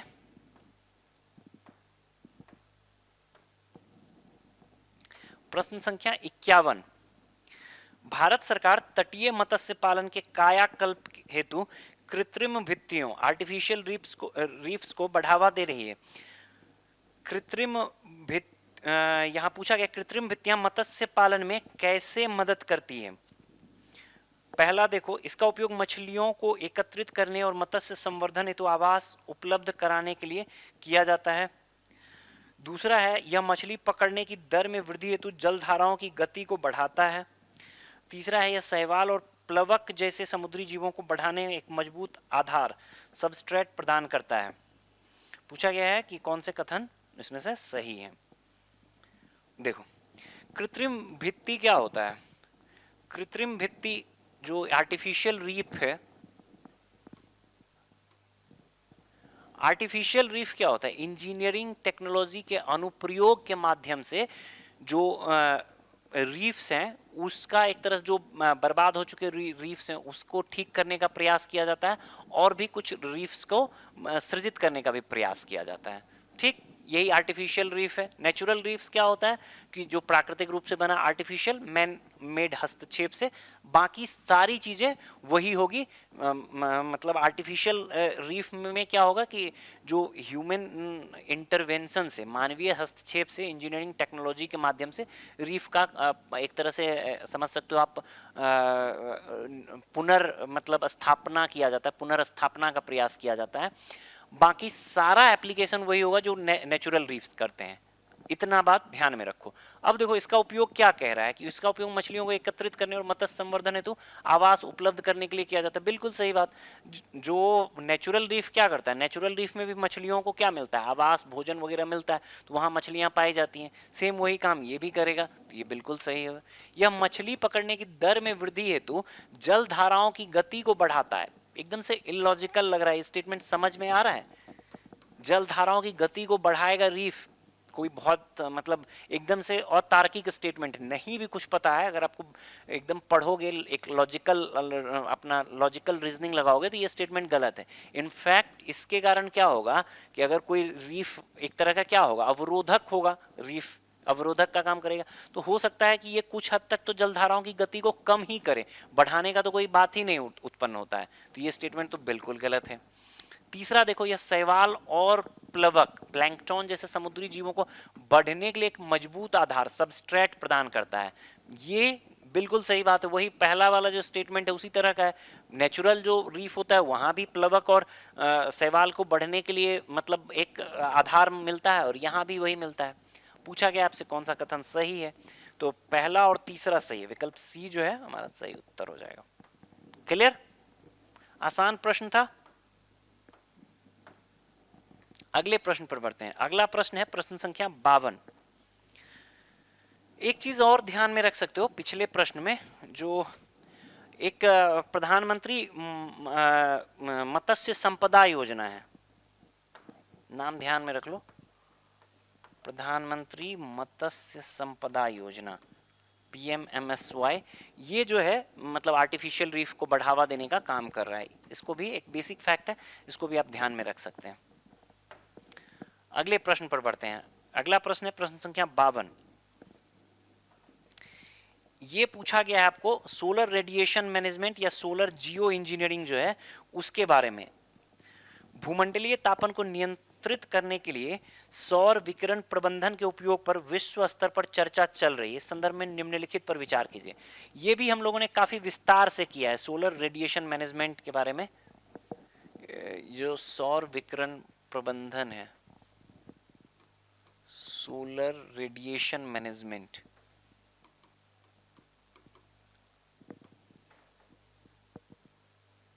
ठीक।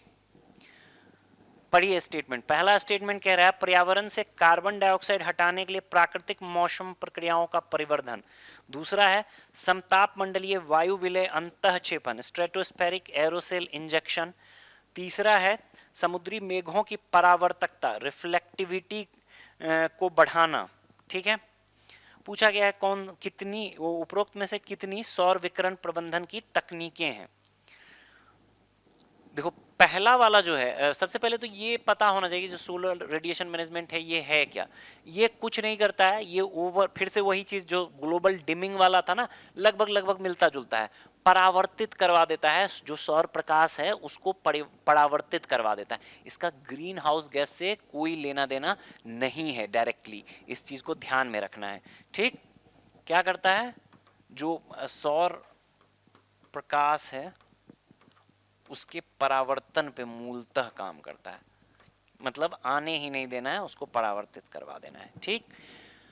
तो इसका और साथ ही साथ क्या है, ग्रीन हाउस गैस से प्रत्यक्षतः संबंध नहीं है, संबंध नहीं। ध्यान में इतना दोनों बातों को ध्यान में रखोगे आसानी से ये सवाल हो जाएगा। हमने डिटेल से किया है, काफी डिटेल से किया है इसको। जो ये स्ट्रेटोस्फेरिक एरोसेल इंजेक्शन है, 2 से 3 बार ये आया था सवाल। ठीक। पहला वाला जो है पर्यावरण से कार्बन डाइऑक्साइड हटाने के लिए प्राकृतिक मौसम प्रक्रियाओं का प्रवर्धन। अभी मैंने कहा कि ये जो कार्बन डाइऑक्साइड है जिसको बोलते हैं carbon dioxide CDR mechanism, carbon dioxide removal, इसका कुछ लेना देना है ही नहीं, ग्रीन हाउस गैस से इसका प्रत्यक्षता कोई संबंध ही नहीं है, तो ये वाला तो बिल्कुल गलत है। दूसरा देखो, समतापमंडलीय वायु विलय अंतःक्षेपण जो स्ट्रेटोस्फेरिक एरोसेल इंजेक्शन है, ऑफ कोर्स इससे जुड़ा हुआ स्ट्रेटोस्फेरिक एरोसेल इंजेक्शन क्या होता है, इसको इंजेक्ट किया जाता है, ये एक न्यूक्लियाई नाभि के रूप में काम करता है जो सौर प्रकाश के परावर्तन की दर को बढ़ा देता है, आउटर स्पेस से पृथ्वी पर आएगा ही कम। यही सेम कॉन्सेप्ट, ये जो स्ट्रेटोस्फेरिक एरोसेल इंजेक्शन है, ये किसके कॉन्सेप्ट पे काम करता है, जो ज्वालामुखी है, ज्वालामुखी वाले कॉन्सेप्ट पे ये काम करता है। ठीक है। तीसरा देखो, समुद्री मेघों की परावर्तकता, रिफ्लेक्टिविटी को बढ़ाना, ये भी वही चीज है, ये रिफ्लेक्टिविटी अगर बढ़ जाएगी तो क्या होगा, ज्यादा से ज्यादा परावर्तन होगा सौर प्रकाश का, रहेगा नहीं अवशोषण। सेम उसी चीज पे काम करता है कि जो सौर प्रकाश के परावर्तन पे काम करेगा, तो ये भी डायरेक्टली इससे जुड़ा हुआ है। पूछा है कितना, पहला नहीं होगा, बाकी दो है, तो विकल्प बी जो है आपका सही उत्तर हो जाएगा। इंपॉर्टेंट प्रश्न है आपसे, मतलब इसके बारे में एक विस्तृत समझ रखने की अपेक्षा रखी जाती है। अगले प्रश्न पर बढ़ते हैं। अगला प्रश्न है प्रश्न संख्या 53। भारत के राष्ट्रपति के नाम पर निम्नलिखित में कौन सी प्रजाति का नाम मोलाक्लोनिस मोलानोक्लासिस द्रौपदी रखा गया है? एकदम MTR मारो, टोटल रट्टा वाला सवाल है ये। क्या नाम रखा गया है? मेलानोक्लोसिस द्रौपदी। ये जो एक हेड सेल मरीन स्लग होता है, हेड सेल ओशन स्लग है, इसी के नाम पे ये रिसेंटली ये मिला है। ठीक है, इसका नामकरण किया गया है भारत के राष्ट्रपति पे। जो जूलॉजिकल सर्वे ऑफ इंडिया है, उसी के द्वारा ये नामकरण किया गया है, जूलॉजिकल सर्वे ऑफ इंडिया। ये पूरा आपको जो पूर्वी तट वाला क्षेत्र है, उत्तर पूर्वी तट, जो वेस्ट बंगाल का दीघा घाट है, जो उदयपुर घाट है, आपको उदयपुर का क्षेत्र है उड़ीसा का, वहां पे ये मिला है। ठीक है, हेड सेल समुद्री स्लग जो है, इसी का नाम क्या रखा गया है? मेलानोक्लासिस द्रौपदी। इसको एकदम एज इट इज मारो, टोटल रट्टा, कुछ नहीं करना है। हो सकता है सीधे सीधे सवाल आपसे पूछ ले, बस आपको लोकेशन भी ध्यान रखना है, कहाँ पे, दीघा घाट जो है वेस्ट बंगाल में और ओडिशा के क्षेत्र में भी मिला है। ठीक है, ज्यादा से ज्यादा आपसे ये लोकेशन के बारे में भी पूछ सकता है। अगले प्रश्न पर बढ़े। अगला प्रश्न है प्रश्न संख्या 54। निम्नलिखित में कौन सा पक्षी अपनी संकीर्ण ललाट दृष्टि, नैरो फ्रंटल विजन तथा भारी शरीर, इसमें मतलब ये सवाल क्या है, कई सारे आपको मतलब इसमें क्लू दिया गया है और फिर पूछा गया है। निम्नलिखित में से कौन सा पक्षी अपनी संकीर्ण ललाट दृष्टि, नैरो फ्रंटल विजन तथा भारी शरीर के साथ अपनी अनूठी उड़ान शैली के कारण, जिससे उसके लिए कुशलता पूर्वक उड़ान भरना कठिन होता है, विद्युत लाइनों के कारण भारत में गंभीर खतरे का सामना कर रहा है? ऑप्शन है आपको सारस क्रेन, भारतीय सारस, great Indian bustard, Himalayan Griffin गिद्ध, ग्रेटर फ्लेमिंगो। देखो सही उत्तर जो है आपका, अगर आप थोड़ा भी लॉजिकल लगाते तो ये सही उत्तर हो जाता आपका, तुक्का वगैरह से भी, जो ग्रेट इंडियन बस्टर्ड है इसको लेके। अभी देखो हाल ही में क्या हुआ है कि सुप्रीम कोर्ट ने अपने एक डिसीजन को रिव्यू करने की बात की। ये क्यों पूछा गया, एक तो एज इट इज ये रट लो जो कहा गया है स्टेटमेंट ये ग्रेट इंडियन बस्टर्ड के बारे में। हाल ही में सुप्रीम कोर्ट ने कहा है कि वो अपना 2021 का एक डिसीजन है जिसमें कहा गया था कि जो ग्रेट इंडियन बस्टर्ड का क्षेत्र है, जहाँ पे ये जो इनका पर्यावास का क्षेत्र है, उसमें जो भी मतलब हाई वोल्टेज तारे हैं, लाइन है, उसको अंडरग्राउंड करने के लिए आदेश दिया था सुप्रीम कोर्ट ने। सरकार द्वारा मतलब प्रैक्टिकली इस चीज को कर पाने में अक्षमता, व्यवहारिक रूप से इम्पॉसिबल बताया गया है, तो सुप्रीम कोर्ट से आग्रह किया गया था कि पुनर्विचार किया जाए अपने इस डिसीजन पे। सुप्रीम कोर्ट उस पुनर्विचार के लिए सहमति दे दी है, इसी कारण ये चर्चा में था। ठीक, एक टाइम ग्रेट इंडियन बस्टर्ड आपके ध्यान में होगा, मतलब एक बड़ी पक्षी होती है राजस्थान की, क्या है, कहाँ की राज्य पक्षी है, राजस्थान की। किसी टाइम में पश्चिम भारत के एक बड़े से क्षेत्र में ये पाया जाता था, मतलब राजस्थान, गुजरात, महाराष्ट्र, आंध्र प्रदेश वगैरह क्षेत्र में भी पाया, 11 ऐसे स्टेट्स थे जहाँ पे पाया जाता था। वर्तमान में ये बहुत सीमित हो गया है, आंध्र प्रदेश वर्तमान में बहुत सीमित हो गया है राजस्थान और गुजरात में, कुछ राज्यों में एकाध गिनती के दिख जाते हैं। और अगर हम इसके, जब भी कोई जीव आए तो इसके आईयूसीएन स्टेटस को देखते हैं। आईयूसीएन स्टेटस इसका क्या है, क्रिटिकली इंडेंजर्ड है, क्रिटिकली इंडेंजर्ड है। और राजस्थान का जो है राज्य पक्षी भी है, स्टेट बर्ड है, ये भी आप ध्यान में रखेंगे। अगले प्रश्न पर बढ़ते हैं। अगला प्रश्न है प्रश्न संख्या 55।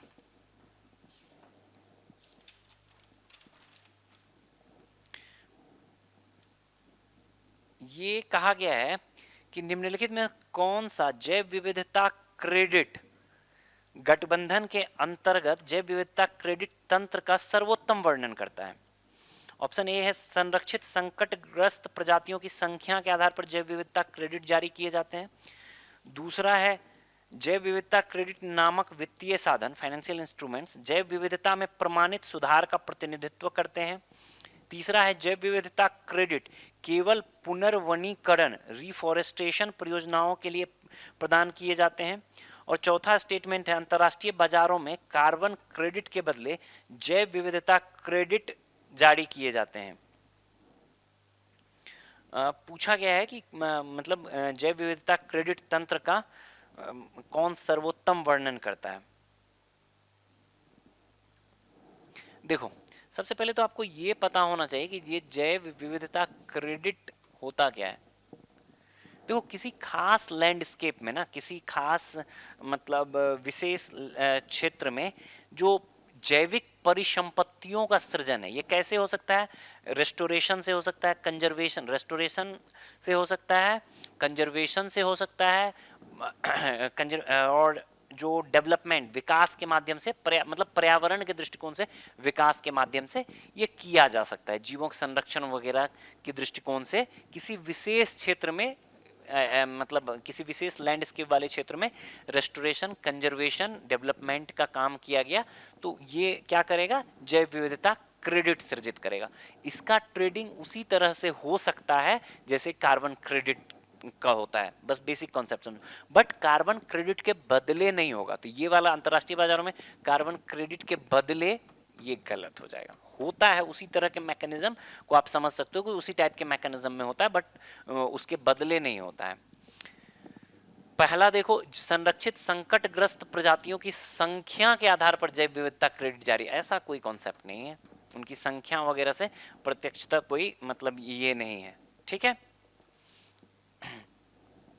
दूसरा जो है जैव विविधता क्रेडिट नामक वित्तीय साधन जैव विविधता में प्रमाणित सुधार, यही जो है प्रतिनिधित्व, विकल्प बी जो है यही आपका प्रमाणित सुधार। कहने का मतलब क्या हो गया कि मात्रात्मक, मतलब सत्यापन योग होना चाहिए, मात्र सत्यापन योग की कोई सुधार हुआ, आप कह रहे हैं सुधार हुआ, तो पहले तो उसका सत्यापन होना चाहिए, सत्यापन योग होना चाहिए और मात्रात्मक होना चाहिए, ठीक है।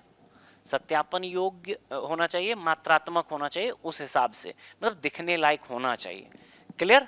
तो विकल्प बी जो है यही हमारा सही उत्तर हो जाएगा। जैव विविधता क्रेडिट नामक वित्तीय साधन जैव विविधता में प्रमाणित सुधार का प्रतिनिधित्व करते हैं, ठीक, विकल्प बी जो है। तीसरा देखो, जैव विविधता क्रेडिट केवल पुनर्नवीकरण, रिफॉरेस्टेशन परियोजनाओं के लिए प्रदान किए जाते हैं। मैंने क्या बोला था, एक तो केवल वाला है वैसे ही गलत हो जाता, ठीक। बट मैंने बोला था जो रेस्टोरेशन, मतलब रेस्टोरेशन का एक एग्जांपल क्या हो जाएगा, ये पुनर्नवीकरण, रिफॉरेस्टेशन। इसके अतिरिक्त जो है कंजर्वेशन, किसी भी प्रकार का करना, ये कह रहा है कि केवल मतलब पुनर्नवीकरण, ऐसा नहीं हो, किसी भी प्रकार के कंजर्वेशन का प्रयास किया गया है, विकास का प्रयास किया गया, तो उसमें हो सकता है। तो विकल्प बी जो है इसका बेस्ट एक्सप्लेनेशन है। ऑप्शंस पढ़ते ही आप एलिमिनेट कर सकते हैं, बस आपको ये ध्यान रखना था कार्बन क्रेडिट के बदले नहीं होता है, उसी टाइप से इसका भी ट्रेडिंग हो सकता है, ठीक। अगले प्रश्न पर बढ़े। अगला प्रश्न है प्रश्न संख्या 56। अब देखो ये क्या मैचिंग वाला दिया गया है, इसमें से आपको एक तरफ कुछ बाघों के दुर्लभ रूप दिए गए हैं, दूसरे तरफ उससे संबंधित जो आपको टाइगर रिजर्व है और नेशनल पार्क है उसकी बात कही गई है। पहला है काला बाघ सिमलीपाल टाइगर रिजर्व, जो मेलेनिस्टिक टाइगर होता है। ठीक, ये तो बिल्कुल सही है। काला बाघ, इसको क्या बोलते हैं, काफी चर्चा में रहा पिछले दिनों। मेलेनिस्टिक टाइगर सिर्फ कहां मिलता है आपको, उड़ीसा के सिमलीपाल टाइगर रिजर्व में। बिल्कुल सही बात है, उड़ीसा का सिमलीपाल टाइगर रिजर्व ध्यान में रखेंगे। ये सिमलीपाल, इसकी संख्या के बारे में भी अभी काफी रिपोर्ट आए थे। मेलेनिस्टिक टाइगर क्या होता है कि मेलेनिन ज्यादा है, इसके कारण कोई सब स्पेसीज या अलग स्पेसीज नहीं है, बस मेलेनिन की मात्रा। ये जितने भी आपके विकल्प हैं, गोल्डन टाइगर है, व्हाइट टाइगर है या ब्लैक टाइगर है, ये कोई अलग स्पेसीज या सब स्पेसीज नहीं है। ये क्या है, टाइगर की ही प्रजाति के, एक ही प्रजाति के हैं, बस उसमें कुछ कुछ जेनेटिक मतलब उनके थोड़ा सा उनके कलर में कहीं पे मेलेनिन ज्यादा हो गया है और कहीं पे कम हो गया है, और बेसिक मतलब उनके फर में एक बेसिक म्यूटेशन के कारण हुआ है, कोई अलग सब स्पेसीज नहीं है, ये विकसित हुए हैं। ठीक, दूसरा जो है ये सुनहरा बाघ जो गोल्डन टाइगर है, ये देखा गया है आपको कहाँ पे, जो असम का काजीरंगा नेशनल पार्क है, ये यहाँ पे, तो ये भी सही है। तीसरा देखो सफेद बाघ जो है ना, ये नेचुरली कहीं नहीं है। ये वाला हेमिस टाइगर रिजर्व राष्ट्रीय नेशनल पार्क जो है, ये सफेद बाघ नहीं है। सफेद बाघ जो है मतलब आपको एक तरह से समझ लो आप, जो चिड़ियाघर वगैरह है उसी में है, ये नेचुरली कहीं पे पाया नहीं जा रहा है। ये भी बेसिक म्यूटेशन पे आधारित है, अलग स्पेसीज नहीं है। बेसिक बात ध्यान में रखना, कोई भी अलग स्पेसीज नहीं है टाइगर का, सब मतलब सेम ही है। ठीक, दूसरा ये दोनों जो है सही है। जो ब्लैक टाइगर है वो सिर्फ सिमलीपाल में मिलता है, जो वाइट गोल्डन टाइगर है ये आपको काजीरंगा नेशनल पार्क में देखा गया है। और ये जो है सफेद व्हाइट टाइगर, ये कहीं पे नेचुरली नहीं पाया जाता, मतलब प्राकृतिक पर्यावासों में नहीं है, केवल मतलब चिड़ियाघर वगैरह में ही है। ठीक, इसको भी ध्यान में रखना है। ये हेमिस नेशनल पार्क जो है, ये भी ध्यान में रखो कि ये कहाँ का है, लेह में है, लद्दाख। ठीक, पूछा गया है कि उपयुक्त कौन सा सही है, हैं पहला और दूसरा सही है, तीसरा गलत है, विकल्प सी सही उत्तर हो जाएगा। ठीक, अगला प्रश्न है प्रश्न संख्या 57। ये लाइट पॉल्यूशन पे है। देखो, प्रकाश प्रदूषण के अनेक पारिस्थितिक प्रभाव होते हैं, निम्नलिखित में से कौन सा समुद्री जीवन पर प्रकाश प्रदूषण का प्रत्यक्ष परिणाम है। पहला देखो, कृत्रिम प्रकाश व्यवस्था प्रत्यक्ष परिणाम है। पहला है कृत्रिम प्रकाश व्यवस्था कारण शैवाल को अधिक वृद्धि। दूसरा है समुद्री कछुओं के शिशु जनन विशृंखलता, disorientation of hatching sea turtles. तीसरा है कुछ मत्स्य प्रजातियों के प्रवासन प्रारूप में वृद्धि। और चौथा है महासागरीय अम्लता के स्तर में कमी। देखो, प्रकाश प्रदूषण होता क्या है, सबसे पहले तो ये पता होना चाहिए। देखो, जितना भी अवांछित अत्यधिक अनुपयुक्त प्रकाश है, अवांछित अत्यधिक अनुपयुक्त कृत्रिम प्रकाश, प्रकाश प्रदूषण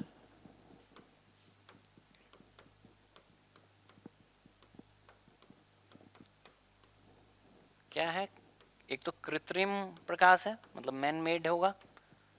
कृत्रिम प्रकाश अवांछित है, अत्यधिक है, मतलब चाहिए जरूरत नहीं है प्राकृतिक पर्यावासों में उसकी, अवांछित है, उपयुक्त अनुपयुक्त है और अत्यधिक मात्रा में।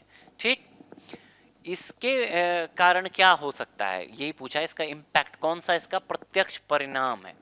देखो, पहला वाला विकल्प जो है कृत्रिम प्रकाश व्यवस्था के कारण शैवाल की अत्यधिक वृद्धि।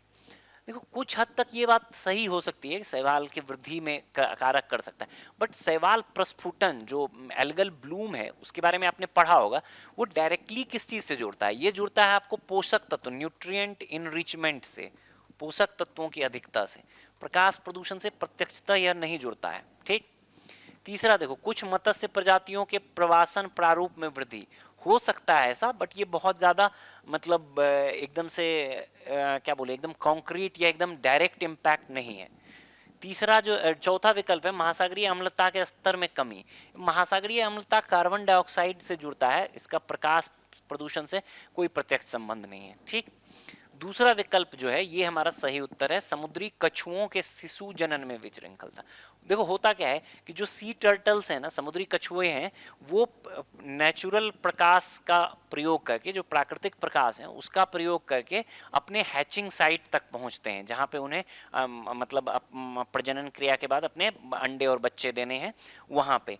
लेकिन ये नेचुरल प्रकाश की नेचुरल प्रकाश उनके लिए एक तरह से जीपीएस का काम करता है, लेकिन प्राकृतिक प्रकाश की अधिकता के कृत्रिम प्रकाश की अधिकता के कारण क्या होता है, कई बार वो तटों की तरफ बढ़ जाते हैं, स्थलीय क्षेत्रों की तरफ बढ़ जाते हैं, कई बार दूसरे डायरेक्शन में चले जाते हैं। तो इससे ओवरऑल जो उनका मतलब ये है प्रजनन प्रक्रिया है वो प्रभावित हो रही है। ये एक डायरेक्ट इम्पैक्ट है, यही इसका सही उत्तर भी हो जाएगा, disorientation of hatching sea turtles. ठीक, एक बढ़िया सवाल था, ध्यान में रखिए इसको। अगला प्रश्न है प्रश्न संख्या 58। निम्नलिखित में से कौन सा भूजल के अत्यधिक दोहन ग्राउंड वाटर एक्सट्रैक्शन से पृथ्वी के घूर्णन अक्ष पर पड़ने वाले प्रभाव का सर्वोत्तम वर्णन करता है? ये पूछा है कि मतलब ग्राउंड वाटर एक्सट्रैक्शन के कारण जो है मतलब कौन सा सबसे डायरेक्ट इम्पैक्ट है। पहला है भूजल दोहन से पृथ्वी की प्रपट्टी का भार कम हो जाता है, जिससे यह ऊपर उठ जाती है और अक्ष को स्थानांतरित कर देती है। दूसरा है भूजल दोहन से द्रव्यमान का पुनर्वितरण, रीडिस्ट्रीब्यूशन ऑफ मास, और अंततः इसका महासागरों में प्रवाह पृथ्वी के जड़त्व आघूर्ण अर्थ्स मोमेंट ऑफ इनर्शिया में परिवर्तन करता है, जिससे अक्ष स्थानांतरित हो जाता है। तीसरा है भूजल के दोहन से पृथ्वी की प्रपट्टी को शीतल करता है, जिससे संकुचन होता है, अक्ष का स्थानांतरण होता है। और चौथा और अंतिम विकल्प है भूजल दोहन से रिक्त स्थान वॉइड्स उत्पन्न होते हैं, जो प्रत्यक्ष रूप से धसाव अधोगमन की ओर जाता है, जिससे अक्ष स्थानांतरित हो जाता है। देखो हाल के स्टडी में क्या पता चला है कि जो अत्यधिक भूजल निकाला जा रहा है, मतलब जो ग्राउंड वाटर है उसका जो अत्यधिक दोहन किया जा रहा है, उससे जो है जो अर्थ का मतलब एक्सेस है उस पर प्रभाव पड़ रहा है। ठीक, वो चेंज हो रहा है। अब वही पूछा गया है कि ये कैसे चेंज हो रहा है। ठीक, विकल्प बी पढ़ो। जो भूजल होता क्या है कि जैसे हम मान लो सिंचाई के लिए या अन्य मतलब जो स्वच्छ जल के अनुप्रयोग हैं उसके लिए पानी निकालते हैं, अंडरग्राउंड वाटर जो है भूजल, अल्टीमेटली क्या होता है वो एवं किन प्रकारों से नदियों नालों के माध्यम से अल्टीमेटली कहाँ जाता है, महासागर में जाता है।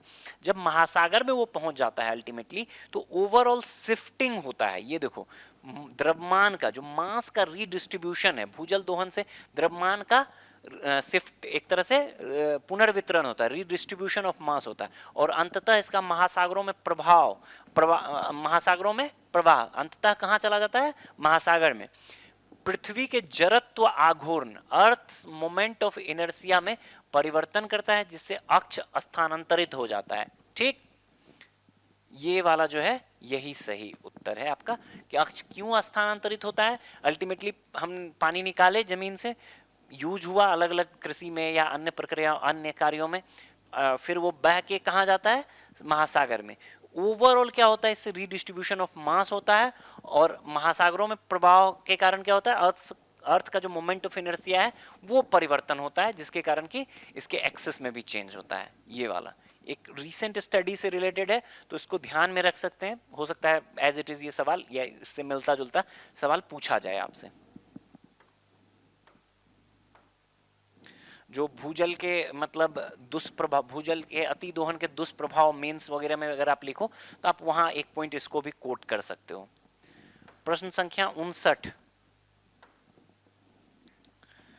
निम्नलिखित युग्मों पर विचार कीजिए। ये भी करंट वाला चर्चा वाला रहा था।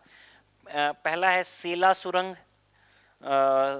इससे संबंधित राज्य दिया गया है सिक्किम। देखो सेला सुरंग जो है ये सिक्किम में नहीं है, ये कहाँ पे है, जो सेला सुरंग है ये देश का सबसे हाईएस्ट टनल है, सबसे ऊंची सुरंग है। ठीक है, सबसे ऊंची सुरंग है, कहां पर है ये सेला सुरंग? सिक्किम में नहीं है, अरुणाचल में है। अरुणाचल में तवांग को जोड़ने के लिए जोड़ने वाला यह सुरंग है। तवांग को मतलब सालों भर जो है तवांग को जोड़ने वाला यह मतलब हर मौसम ऑल वेदर टनल है तवांग क्षेत्र को। तवांग काफी मतलब हमारे लिए रणनीतिक दृष्टिकोण से काफी महत्वपूर्ण क्षेत्र है। दूसरा है सिलक्यारा सुरंग। सिलक्यारा सुरंग अभी हाल में चर्चा में रहा था, आपने सुना होगा, 41 मजदूर फंस गए थे इसमें, उत्तराखंड में है। बिल्कुल सही बात है, सिलक्यारा सुरंग काफी चर्चा में रहा था दिसंबर 2023 में ये सिलक्यारा सुरंग। तो इसके बारे में आपने डेफिनेटली पढ़ा होगा। ये जो पीर पंजाल सुरंग है ना, इसको थोड़ा सा आप देख लो, इंग्लिश में अटल टनल है, ये अटल सुरंग है। ठीक है, अटल सुरंग जो है ये हिमाचल प्रदेश में ही है। ठीक है, बिल्कुल सही बात है, हिमाचल प्रदेश में अटल सुरंग। ये मतलब काफ़ी जो रोहतांग का क्षेत्र है ना, रोहतांग टनल भी बोलते हैं इसको, तो वहाँ पे आप जब ये बना था तो हाईवे पे उपस्थित सबसे 10,000 फीट की से अधिक की ऊंचाई पर हाईवे पे स्थित सबसे लंबी सुरंग थी। 9.02 किलोमीटर इसकी लंबाई थी। हाईवे टनल है ये। ठीक, तो काफी चर्चा में रहा था अटल टनल, इसको ध्यान। आखिरी जो है चौथा, सिंकुला सुरंग, ये जो है जम्मू एंड कश्मीर, ये थोड़ा सा गलत है। सिंकुला सुरंग जो है ये आपको लाहौल को, लाहौल और स्पीति है, लाहौल कहाँ पे पड़ता है? लाहौल हिमाचल प्रदेश में, को जोड़ता है किससे? ये जोड़ता है लाहौल को जो लद्दाख का क्षेत्र है उससे। ठीक, तो JNK नहीं है। पूछा है कौन सा, कितने सही हैं? तो पहला गलत था, सेला अरुणाचल में है, और सिंकुला जो है हिमाचल प्रदेश और लद्दाख में। 2 गलत हैं, 2 सही है। विकल्प बी जो है आपका सही उत्तर हो जाएगा। बढ़े अगले प्रश्न पर। अगला प्रश्न है प्रश्न संख्या 60। इसमें पूछ रहे भारत में लेटेराइट मृदा के संदर्भ में निम्नलिखित कथनों पर विचार करिए। लेटेराइट मृदा सामान्यतः उच्च तापमान तथा, इस सवाल को थोड़ा ध्यान से पढ़ना, इसमें आपको 3 स्टेटमेंट दिए गए हैं। लेटेराइट, भारत में लेटेराइट मृदा के संदर्भ में निम्नलिखित कथनों पर विचार कीजिए। पहला कथन है लेटेराइट मृदा सामान्यतः उच्च तापमान पर भारी वर्षा, हैवी रेनफॉल वाले क्षेत्रों में पाई जाती है, जिससे मृदा के पोषक तत्वों का तीव्र निछालन, इंटेंस लीचिंग होता है। ठीक है, तीव्र निछालन, बिल्कुल सही बात है, ये एकदम से सही बात है। लेटेराइट मृदा जो होता है, आप देखो लाल रंग होता है आयरन ऑक्साइड, एल्युमिनियम ऑक्साइड के कारण। अभी देखेंगे हम इमेज में भी इसको। ठीक, और कारण क्या होता है? हैवी रेनफॉल वाले क्षेत्र में होता है, इसके कारण पोषक तत्वों का निच्छालन होता है। दूसरा स्टेटमेंट पर, भारत में लेटेराइट मृदा की विशेषताओं में नाइट्रोजन, पोटेशियम और फास्फोरस का निम्न स्तर, बिल्कुल, लेकिन वनस्पति आवरण के आधार पर कार्बनिक पदार्थ भिन्न भिन्न स्तर प्रदर्शित कर सकती हैं। देखो ये भी सही है, आमतौर ये तो सही है कि नाइट्रोजन, फास्फोरस और पोटेशियम का निम्न स्तर होता है, अभी पहले ही बताया कि निच्छालन के कारण पोषक तत्व तो निकल जाते हैं।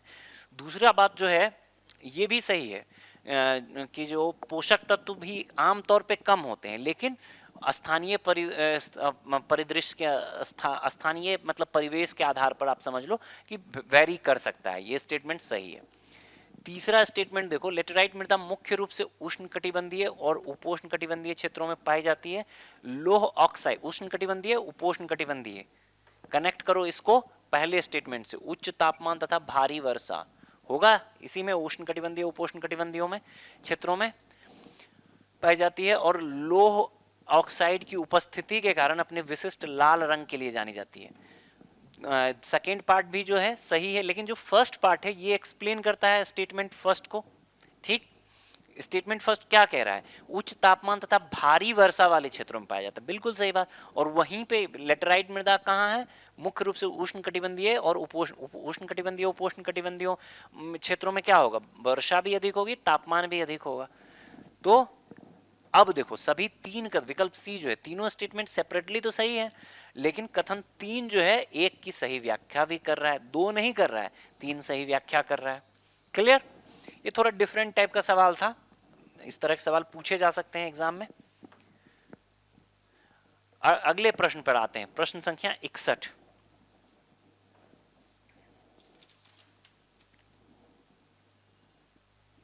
ये भी एसरेशन रीजन टाइप सवाल है। इसमें पहला जो स्टेटमेंट है ये कह रहा है जलवायु परिवर्तन द्वारा विस्तारित अप्रत्याशित ट्रिपल डिप ला नीना घटना के कारण प्रायद्वीपीय भारत में वायु गुणवत्ता में गिरावट आई। ठीक। दूसरा है ट्रिपल डिप ला नीना घटना ने उत्तर भारत से प्रायद्वीपीय भारत की ओर प्रदूषकों के अपवाहन ट्रांसपोर्ट को बढ़ावा दिया है। देखो, एक तो ये पता होना चाहिए कि ये जो ट्रिपल डिप लानीना है वो होता क्या है। ट्रिपल डिप लानीना वो होता है, वो अवधि होती है जब लगातार 3 विंटर्स तक जो है लानीना की स्थिति होती है।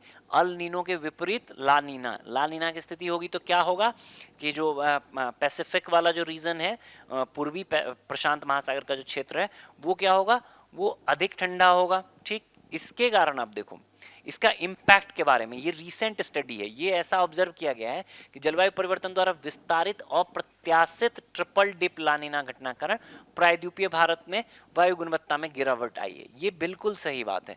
ऐसा इसलिए हुआ है कि पवन प्रवाह जो है ना उत्तर से मतलब दक्षिण, विशेषकर दक्षिण पश्चिम भारत जो है उसकी तरफ गया है।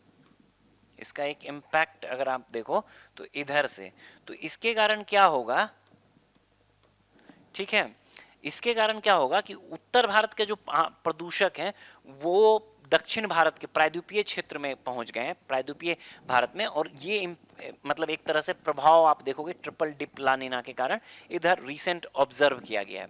दूसरा स्टेटमेंट देखो, ट्रिपल डिप लानीना घटना ने उत्तर भारत से प्रायद्वीपीय भारत की ओर प्रदूषकों के अपवाहन को बढ़ावा दिया है। बिल्कुल सही बात, प्रदूषकों के अपवाहन को बढ़ावा दिया है, इसी के कारण मतलब ये हुआ है। आमतौर पे क्या होता है कि उत्तर भारत के जो वायु प्रदूषण का स्तर है दक्षिण भारत या प्रायद्वीपीय भारत की तुलना में ज्यादा खराब रहता है, लेकिन इसके कारण उत्तर भारत के जो प्रदूषक हैं उसके अपवाहन को बढ़ावा दिया है। एकदम सही एक्सप्लेन कर रहा है, विकल्प ए जो है आपका सही उत्तर हो जाएगा। अगला प्रश्न है प्रश्न संख्या 62। भारत की प्राकृतिक झीलों के संदर्भ में देखो एकदम से फैक्चुअल 3 स्टेटमेंट दिया गया है, उसके बारे में आपसे पूछा गया है। पहला है सांभर झील भारत की सबसे बड़ी अंतर्देशीय खारे पानी की झील है। बिल्कुल सही बात, सांभर झील कहां पे है, राजस्थान में है। सबसे बड़ी अंतर्देशीय खारे जल की झील है, बिल्कुल सही बात है ये। ठीक। और ये जो है एक रामसर साइट भी है, सांभर लेक, रामसर स्थल भी है। दूसरा देखो, वुलर झील जो है भारत की सबसे बड़ी ताजे पानी की झील है। बिल्कुल सही बात है, वुलर झील कहां पे मिलता है, वुलर झील कहां पे है, जम्मू कश्मीर में, जम्मू कश्मीर में वुलर झील है। और ये जो वुलर झील है इसका जो मतलब क्या कह सकते हो आप, एशिया का ये दूसरा सबसे बड़ा जो है, एक फैक्ट और है, आप इसको एज इट इज याद रखो, एशिया का ये दूसरा सबसे बड़ा फ्रेश वाटर झील भी है। और इसका जल का स्रोत क्या है, जो झेलम रिवर है ना वो इसके जल का स्रोत है, वुलर लेक का। ठीक है, झेलम नदी। तीसरा देखो, चिल्का झील उड़ीसा में भारत की सबसे बड़ी खारे पानी की झील है। ठीक है, सबसे बड़ा लेगून का एग्जांपल ये प्रस्तुत करता है। ठीक है, तीनों स्टेटमेंट सही है। पूछा कितने कथन सही है, तीनों स्टेटमेंट सही है, विकल्प सी जो है आपका सही उत्तर हो जाएगा। क्लियर, बेसिक फैक्ट पे आधारित था, एकदम से लूसेंट आधारित फैक्ट कर लो, एकदम बेसिक फैक्ट जो आपको पता होना चाहिए आमतौर पे। अगला प्रश्न है प्रश्न संख्या 63। देखिए आप लोग, ये एक बार फिर से नदियों के बारे में सवाल है। इसमें बताया गया है उत्तर भारत के मैदानी क्षेत्र में प्रवेश करते समय पश्चिम से पूर्व की ओर नदियों के सही क्रम की पहचान कीजिए। घाघरा गंडक कोसी यमुना, यमुना घाघरा गंडक कोसी, यमुना कोसी गंडक घाघरा, घाघरा कोसी यमुना गंडक। ठीक है, मतलब ये कह रहा है कि आपको पश्चिम से पूर्व की तरफ बढ़ते हुए ये नदी को दर्शाना है कि कौन सबसे पश्चिम में है, कौन सबसे पूरब में है, पश्चिम से पूरब की ओर। ठीक, अगर हम भारत में ऐसे देखें इसके प्रवेश को, तो यमुना सबसे पश्चिम में होगा। ठीक है, इसके बाद आप देखोगे घाघरा आएगा, गंडक आएगा, घाघरा गंडक पास पास आएगा, मैंने थोड़ा ज़्यादा ये दिखा दिया, और कोसी सबसे पूरब में आएगा। कोसी एकदम नेपाल से आती है, मिथिलांचल, बिहार के मिथिलांचल क्षेत्र में प्रवेश करती है। तो बेसिक चीज़ें हैं, अगर आप इसमें से सिर्फ ये पता कर लेते कि देखो कोसी सबसे पूरब में आएगी, इतना आप समझ लेते, तो ये सवाल आपका सही हो जाता है। यमुना सबसे मतलब जो है पश्चिम में आएगी, पूरब में तो सबसे अगर ना भी हो तो एकदम सबसे पूरब में तो नहीं आएगी, इतना आप समझ सकते हो। ठीक, घाघरा और गंडक को लेके, घाघरा और गंडक आसपास ही है, मतलब आप ये बिहार उत्तर प्रदेश वाला जो क्षेत्र है, बिहार के क्षेत्र में गंडक है, और घाघरा जो है बिहार उत्तर प्रदेश का जो बॉर्डर वाला एरिया है उसमें है। तो विकल्प बी जो है आपका, यमुना सबसे पश्चिम में होगा, घाघरा उसके बाद गंडक और फिर कोसी। एक इमेज होगा इससे रिलेटेड, ये देखो, ये वाला जो है, आप इसमें नदियों को देखो, अगर यमुना को आप देखो तो यमुना यहाँ है, पश्चिम, हमें कहाँ चलना है, वेस्ट, इसको वेस्ट मान ले, इसको ईस्ट। ठीक, तो वेस्ट से ईस्ट यमुना है, यहाँ देखो घाघरा है, फिर गंडक है, और फिर यहाँ पे कोसी है। सबसे पूरब में कोसी, फिर क्या है, पूरब से अगर पश्चिम की तरफ बढ़े, गंडक, घाघरा और यमुना। ठीक है, अगले प्रश्न पर बढ़ते हैं। अगला प्रश्न है प्रश्न संख्या 78। देखिए आप लोग स्क्रीन पर,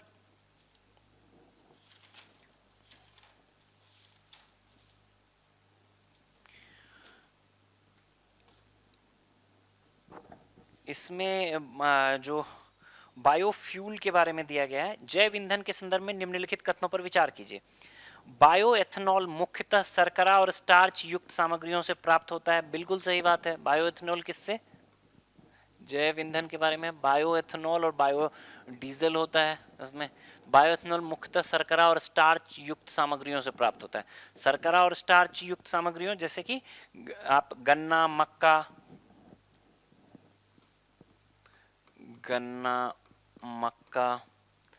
इस तरह के जो है स्टार्च युक्त, उससे होता है। बिल्कुल सही बात है। जबकि बायोडीजल तेल और बसा से उत्पादित किया जाता है। सही बात है। दूसरा देखो, भारत सरकार ने 2025-26 तक पेट्रोल में 20% एथेनॉल, बिल ये एकदम रिवाइज टारगेट है, 20% एथेनॉल 2025-26 तक भारत सरकार द्वारा टारगेट रखा गया है। और इसी 2030 तक जो है डीजल में भी 5% बायोडीजल मिश्रित करने का लक्ष्य रखा गया है। ये एक फैक्ट है, इसको भी ध्यान में रखें। दोनों कथन सही है। आसान प्रश्न था, दूसरा वाला स्टेटमेंट थोड़ा फैक्चुअल है, उसमें भी पहला पार्ट जो है, आप अगर रिवाइज टारगेट की बात करें तो 2025-26 तक 20% बायो एथेनॉल मिलाने की बात की गई है, एथेनॉल मिश्रण जो एथेनॉल ब्लेंडिंग वाला है। और 2030 तक 5% बायोडीजल मिश्रण की भी बात कही गई है, भारत सरकार टारगेट रखा गया है। ठीक, दोनों स्टेटमेंट सही है, विकल्प सी जो है हमारा सही उत्तर हो जाएगा। अगला प्रश्न है प्रश्न संख्या 93। देखिए,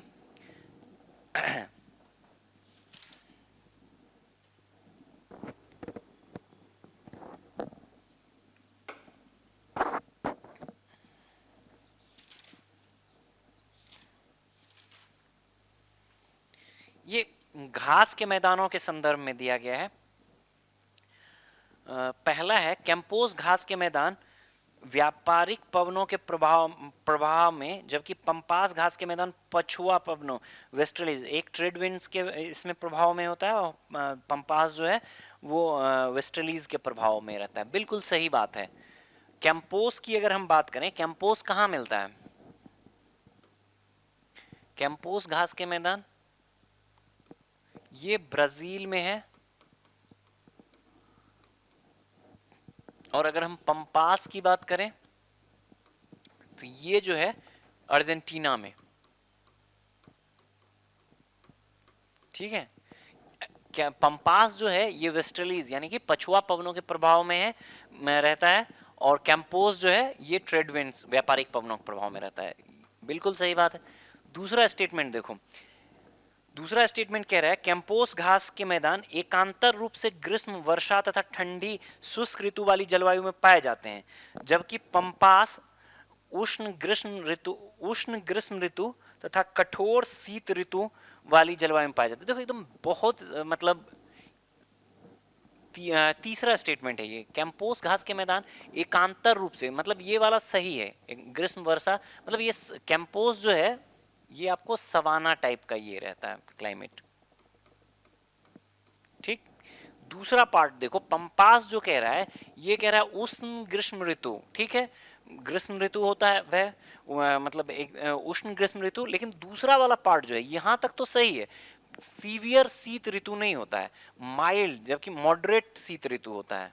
ठीक है, बहुत एकदम सी बहुत कड़ाके की ठंड नहीं पड़ती है, हल्की फुल्की ठंड जिसको माइल्ड गुनगुनी सर्दी कहते हैं उस तरह का रहता है। तो ये वाला पार्ट इसके कारण गलत हो गया। बहुत बेसिक अंतर पे, बहुत मतलब बेसिक करें, बहुत माइन्यूट अंतर पे जो है आपसे ये सवाल पूछा गया है। ये चीज़ आपसे मिस्टेक हो सकती है, थोड़ा गौर से, आपके कॉन्सेंट्रेशन लेवल का भी चेक हो रहा है इसमें।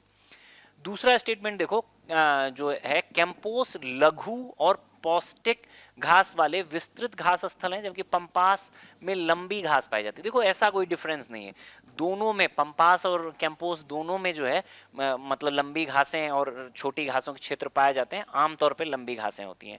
ठीक, तो ये कोई अंतर है नहीं, ये भी गलत है। पहला स्टेटमेंट सिर्फ सही पूछा, कौन सा कथन सही है, तो स्टेटमेंट एक सही है। ठीक, अगला प्रश्न है प्रश्न संख्या 97। निम्नलिखित कथनों पर विचार कीजिए। अल नीनो के परिणाम स्वरूप पूर्वी प्रशांत महासागर में महासागरीय जल का उत्प्रवाह अपवेलिंग कम हो जाता है। देखो पहला स्टेटमेंट क्या कह रहा है, अल नीनो के परिणाम स्वरूप पूर्वी प्रशांत महासागर में महासागरीय जल का उत्प्रवाह कम हो जाता है। ये सही बात है। अगर आप देखोगे, इसको हम उत्तर अमेरिका मान लिए और यहाँ, ठीक है, ये जो अल नीनो के कारण क्या होगा, ये जो पूर्वी प्रशांत एक वाला क्षेत्र है, ठीक है, यहाँ पे जो है जो समुद्री सतह का तापमान होता है वो ज्यादा हो जाता है, अपवेलिंग नहीं हो पाता है। इसके कारण अपवेलिंग नहीं हो पाता है तो न्यूट्रिएंट का बेहतर मिक्सचर भी नहीं हो पाता है, इसके कई अन्य प्रभाव भी होते हैं। तो ये वाला स्टेटमेंट तो सही है। दूसरा स्टेटमेंट देखो, सदर्न ऑसिलेशन दक्षिणी दोलन पूर्वी हिंद महासागर की तुलना में पूर्वी प्रशांत महासागर पर उच्च दाब की स्थिति होने की घटना है। देखो यहाँ पे थोड़ा सा मतलब ये है, जो सदर्न ऑसिलेशन है पूर्वी हिंद महासागर से फिर डायरेक्टली इसका लेना देना कुछ नहीं है। जो पूर्वी प्रशांत महासागर और पश्चिमी प्रशांत महासागर है, अगर यहाँ पे ऐसा होता पश्चिमी प्रशांत में तो फिर ये सही हो जाता है। ठीक, लेकिन ये क्या कह रहा है, पूर्वी हिंद महासागर पर और पूर्वी प्रशांत महासागर पर उच्च दाब की स्थिति उत्पन्न होने की, ये सिर्फ गलत है। तीसरा स्टेटमेंट जो है, ला नीना के कारण क्या होता है, पूर्वी प्रशांत महासागर और पूर्वी हिंद महासागर के बीच ऋणात्मक दाबांतर नेगेटिव प्रेशर डिफरेंस उत्पन्न होता है, जिसके परिणाम स्वरूप भारतीय उपमहाद्वीप में मानसूनी गतिविधियां बढ़ जाती है। फिर से देखो कि ला नीना क्या होता है। ला नीना इंपैक्ट में बेसिक चीजें, ला नीना के साल में क्या होगा, ला नीना के साल में भारत में बेहतर वर्षा होती है, मानसूनी गतिविधि भारतीय उपमहाद्वीप में मानसूनी गतिविधियां बढ़ जाती है। तो ये वाला पार्ट तो सही है, लेकिन इसी स्टेटमेंट का पहला पार्ट जो है, के कारण पूर्वी प्रशांत महासागर और पूर्वी हिंद महासागर के बीच ऋणात्मक, फिर से क्या कह रहा है, पूर्वी हिंद महासागर, ये फिर से गलत होगा। ये क्या होगा, पश्चिमी प्रशांत, पूर्वी प्रशांत और पश्चिमी प्रशांत में। ये देखो जो सदर्न ऑसिलेशन है, सदर्न ऑसिलेशन को भी अगर हम देखें तो हम इस तरह से देख सकते हैं। ये क्या होगा कि जो पूर्वी और पश्चिमी प्रशांत है ना, पूर्वी प्रशांत और पश्चिमी प्रशांत जो है, इसके बीच में जो है शिफ्टिंग है, मतलब इसके बीच में जो है एक तरह से आवधिक फ्लक्चुएशन है। सदर्न मतलब पीरियोडिक फ्लक्चुएशन है, आवधिक मतलब फ्लक्चुएशन है वायुदाब का, उसको दर्शा रहा है। दोनों ही स्टेटमेंट में, दूसरा और तीसरा स्टेटमेंट में जो बेसिक आपको प्रॉब्लम है, यहाँ पूर्वी प्रशांत महासागर की चर्चा कर दी है, बट ये बेसिक फिनोमेना जो घटित होता है वो पूर्वी प्रशांत और पश्चिमी प्रशांत में होता है। पूर्वी हिंद महासागर में इसके प्रभाव दिखते हैं, बट ये इससे इस प्रकार से रिलेटेड नहीं है। क्लियर? तो एक स्टेटमेंट पूछा है कौन सा सही है, पहला स्टेटमेंट सही है, दूसरा तीसरा गलत है। स्पष्ट है? अंतिम प्रश्न जो होगा हमारे इस सेशन का, उस पे बढ़ते हैं। प्रश्न संख्या 98। ये क्या है? पोलर वर्टेक्स के बारे में पूछा गया है। ध्रुवीय भंवर पोलर वर्टेक्स के संदर्भ में निम्नलिखित कथनों पर, ये फिर से एसेरेशन रीजन टाइप सवाल है। ध्रुवीय भंवर के परिणाम स्वरूप निम्न अक्षांशों में तापमान कम हो सकता है। ठीक। दूसरा है ध्रुवीय भंवर के कमजोर होने से आर्कटिक वायु निम्न अक्षांशों की ओर पहुंचती है। ठीक। अब देखो ध्रुवीय भंवर क्या होता है। ध्रुवीय भंवर आप एक इमेज से भी हम देखेंगे, पहले आप ऐसा समझो। ध्रुवीय भंवर सालों भर होता है। ठीक है। ध्रुवीय भंवर एक एंटी क्लॉकवाइज जो है ये रहता है। यहाँ पे अगर आप 90 डिग्री मान लो, ठीक है। तो ध्रुवीय भंवर ध्रुवीय क्षेत्रों में सालों भर जो है एक अत्यधिक, मतलब समझ लो सालों भर जो है निम्न दाब ठंडी, मतलब लो प्रेशर होगा, टेम्परेचर काफी कम रहता है ध्रुवीय क्षेत्रों में।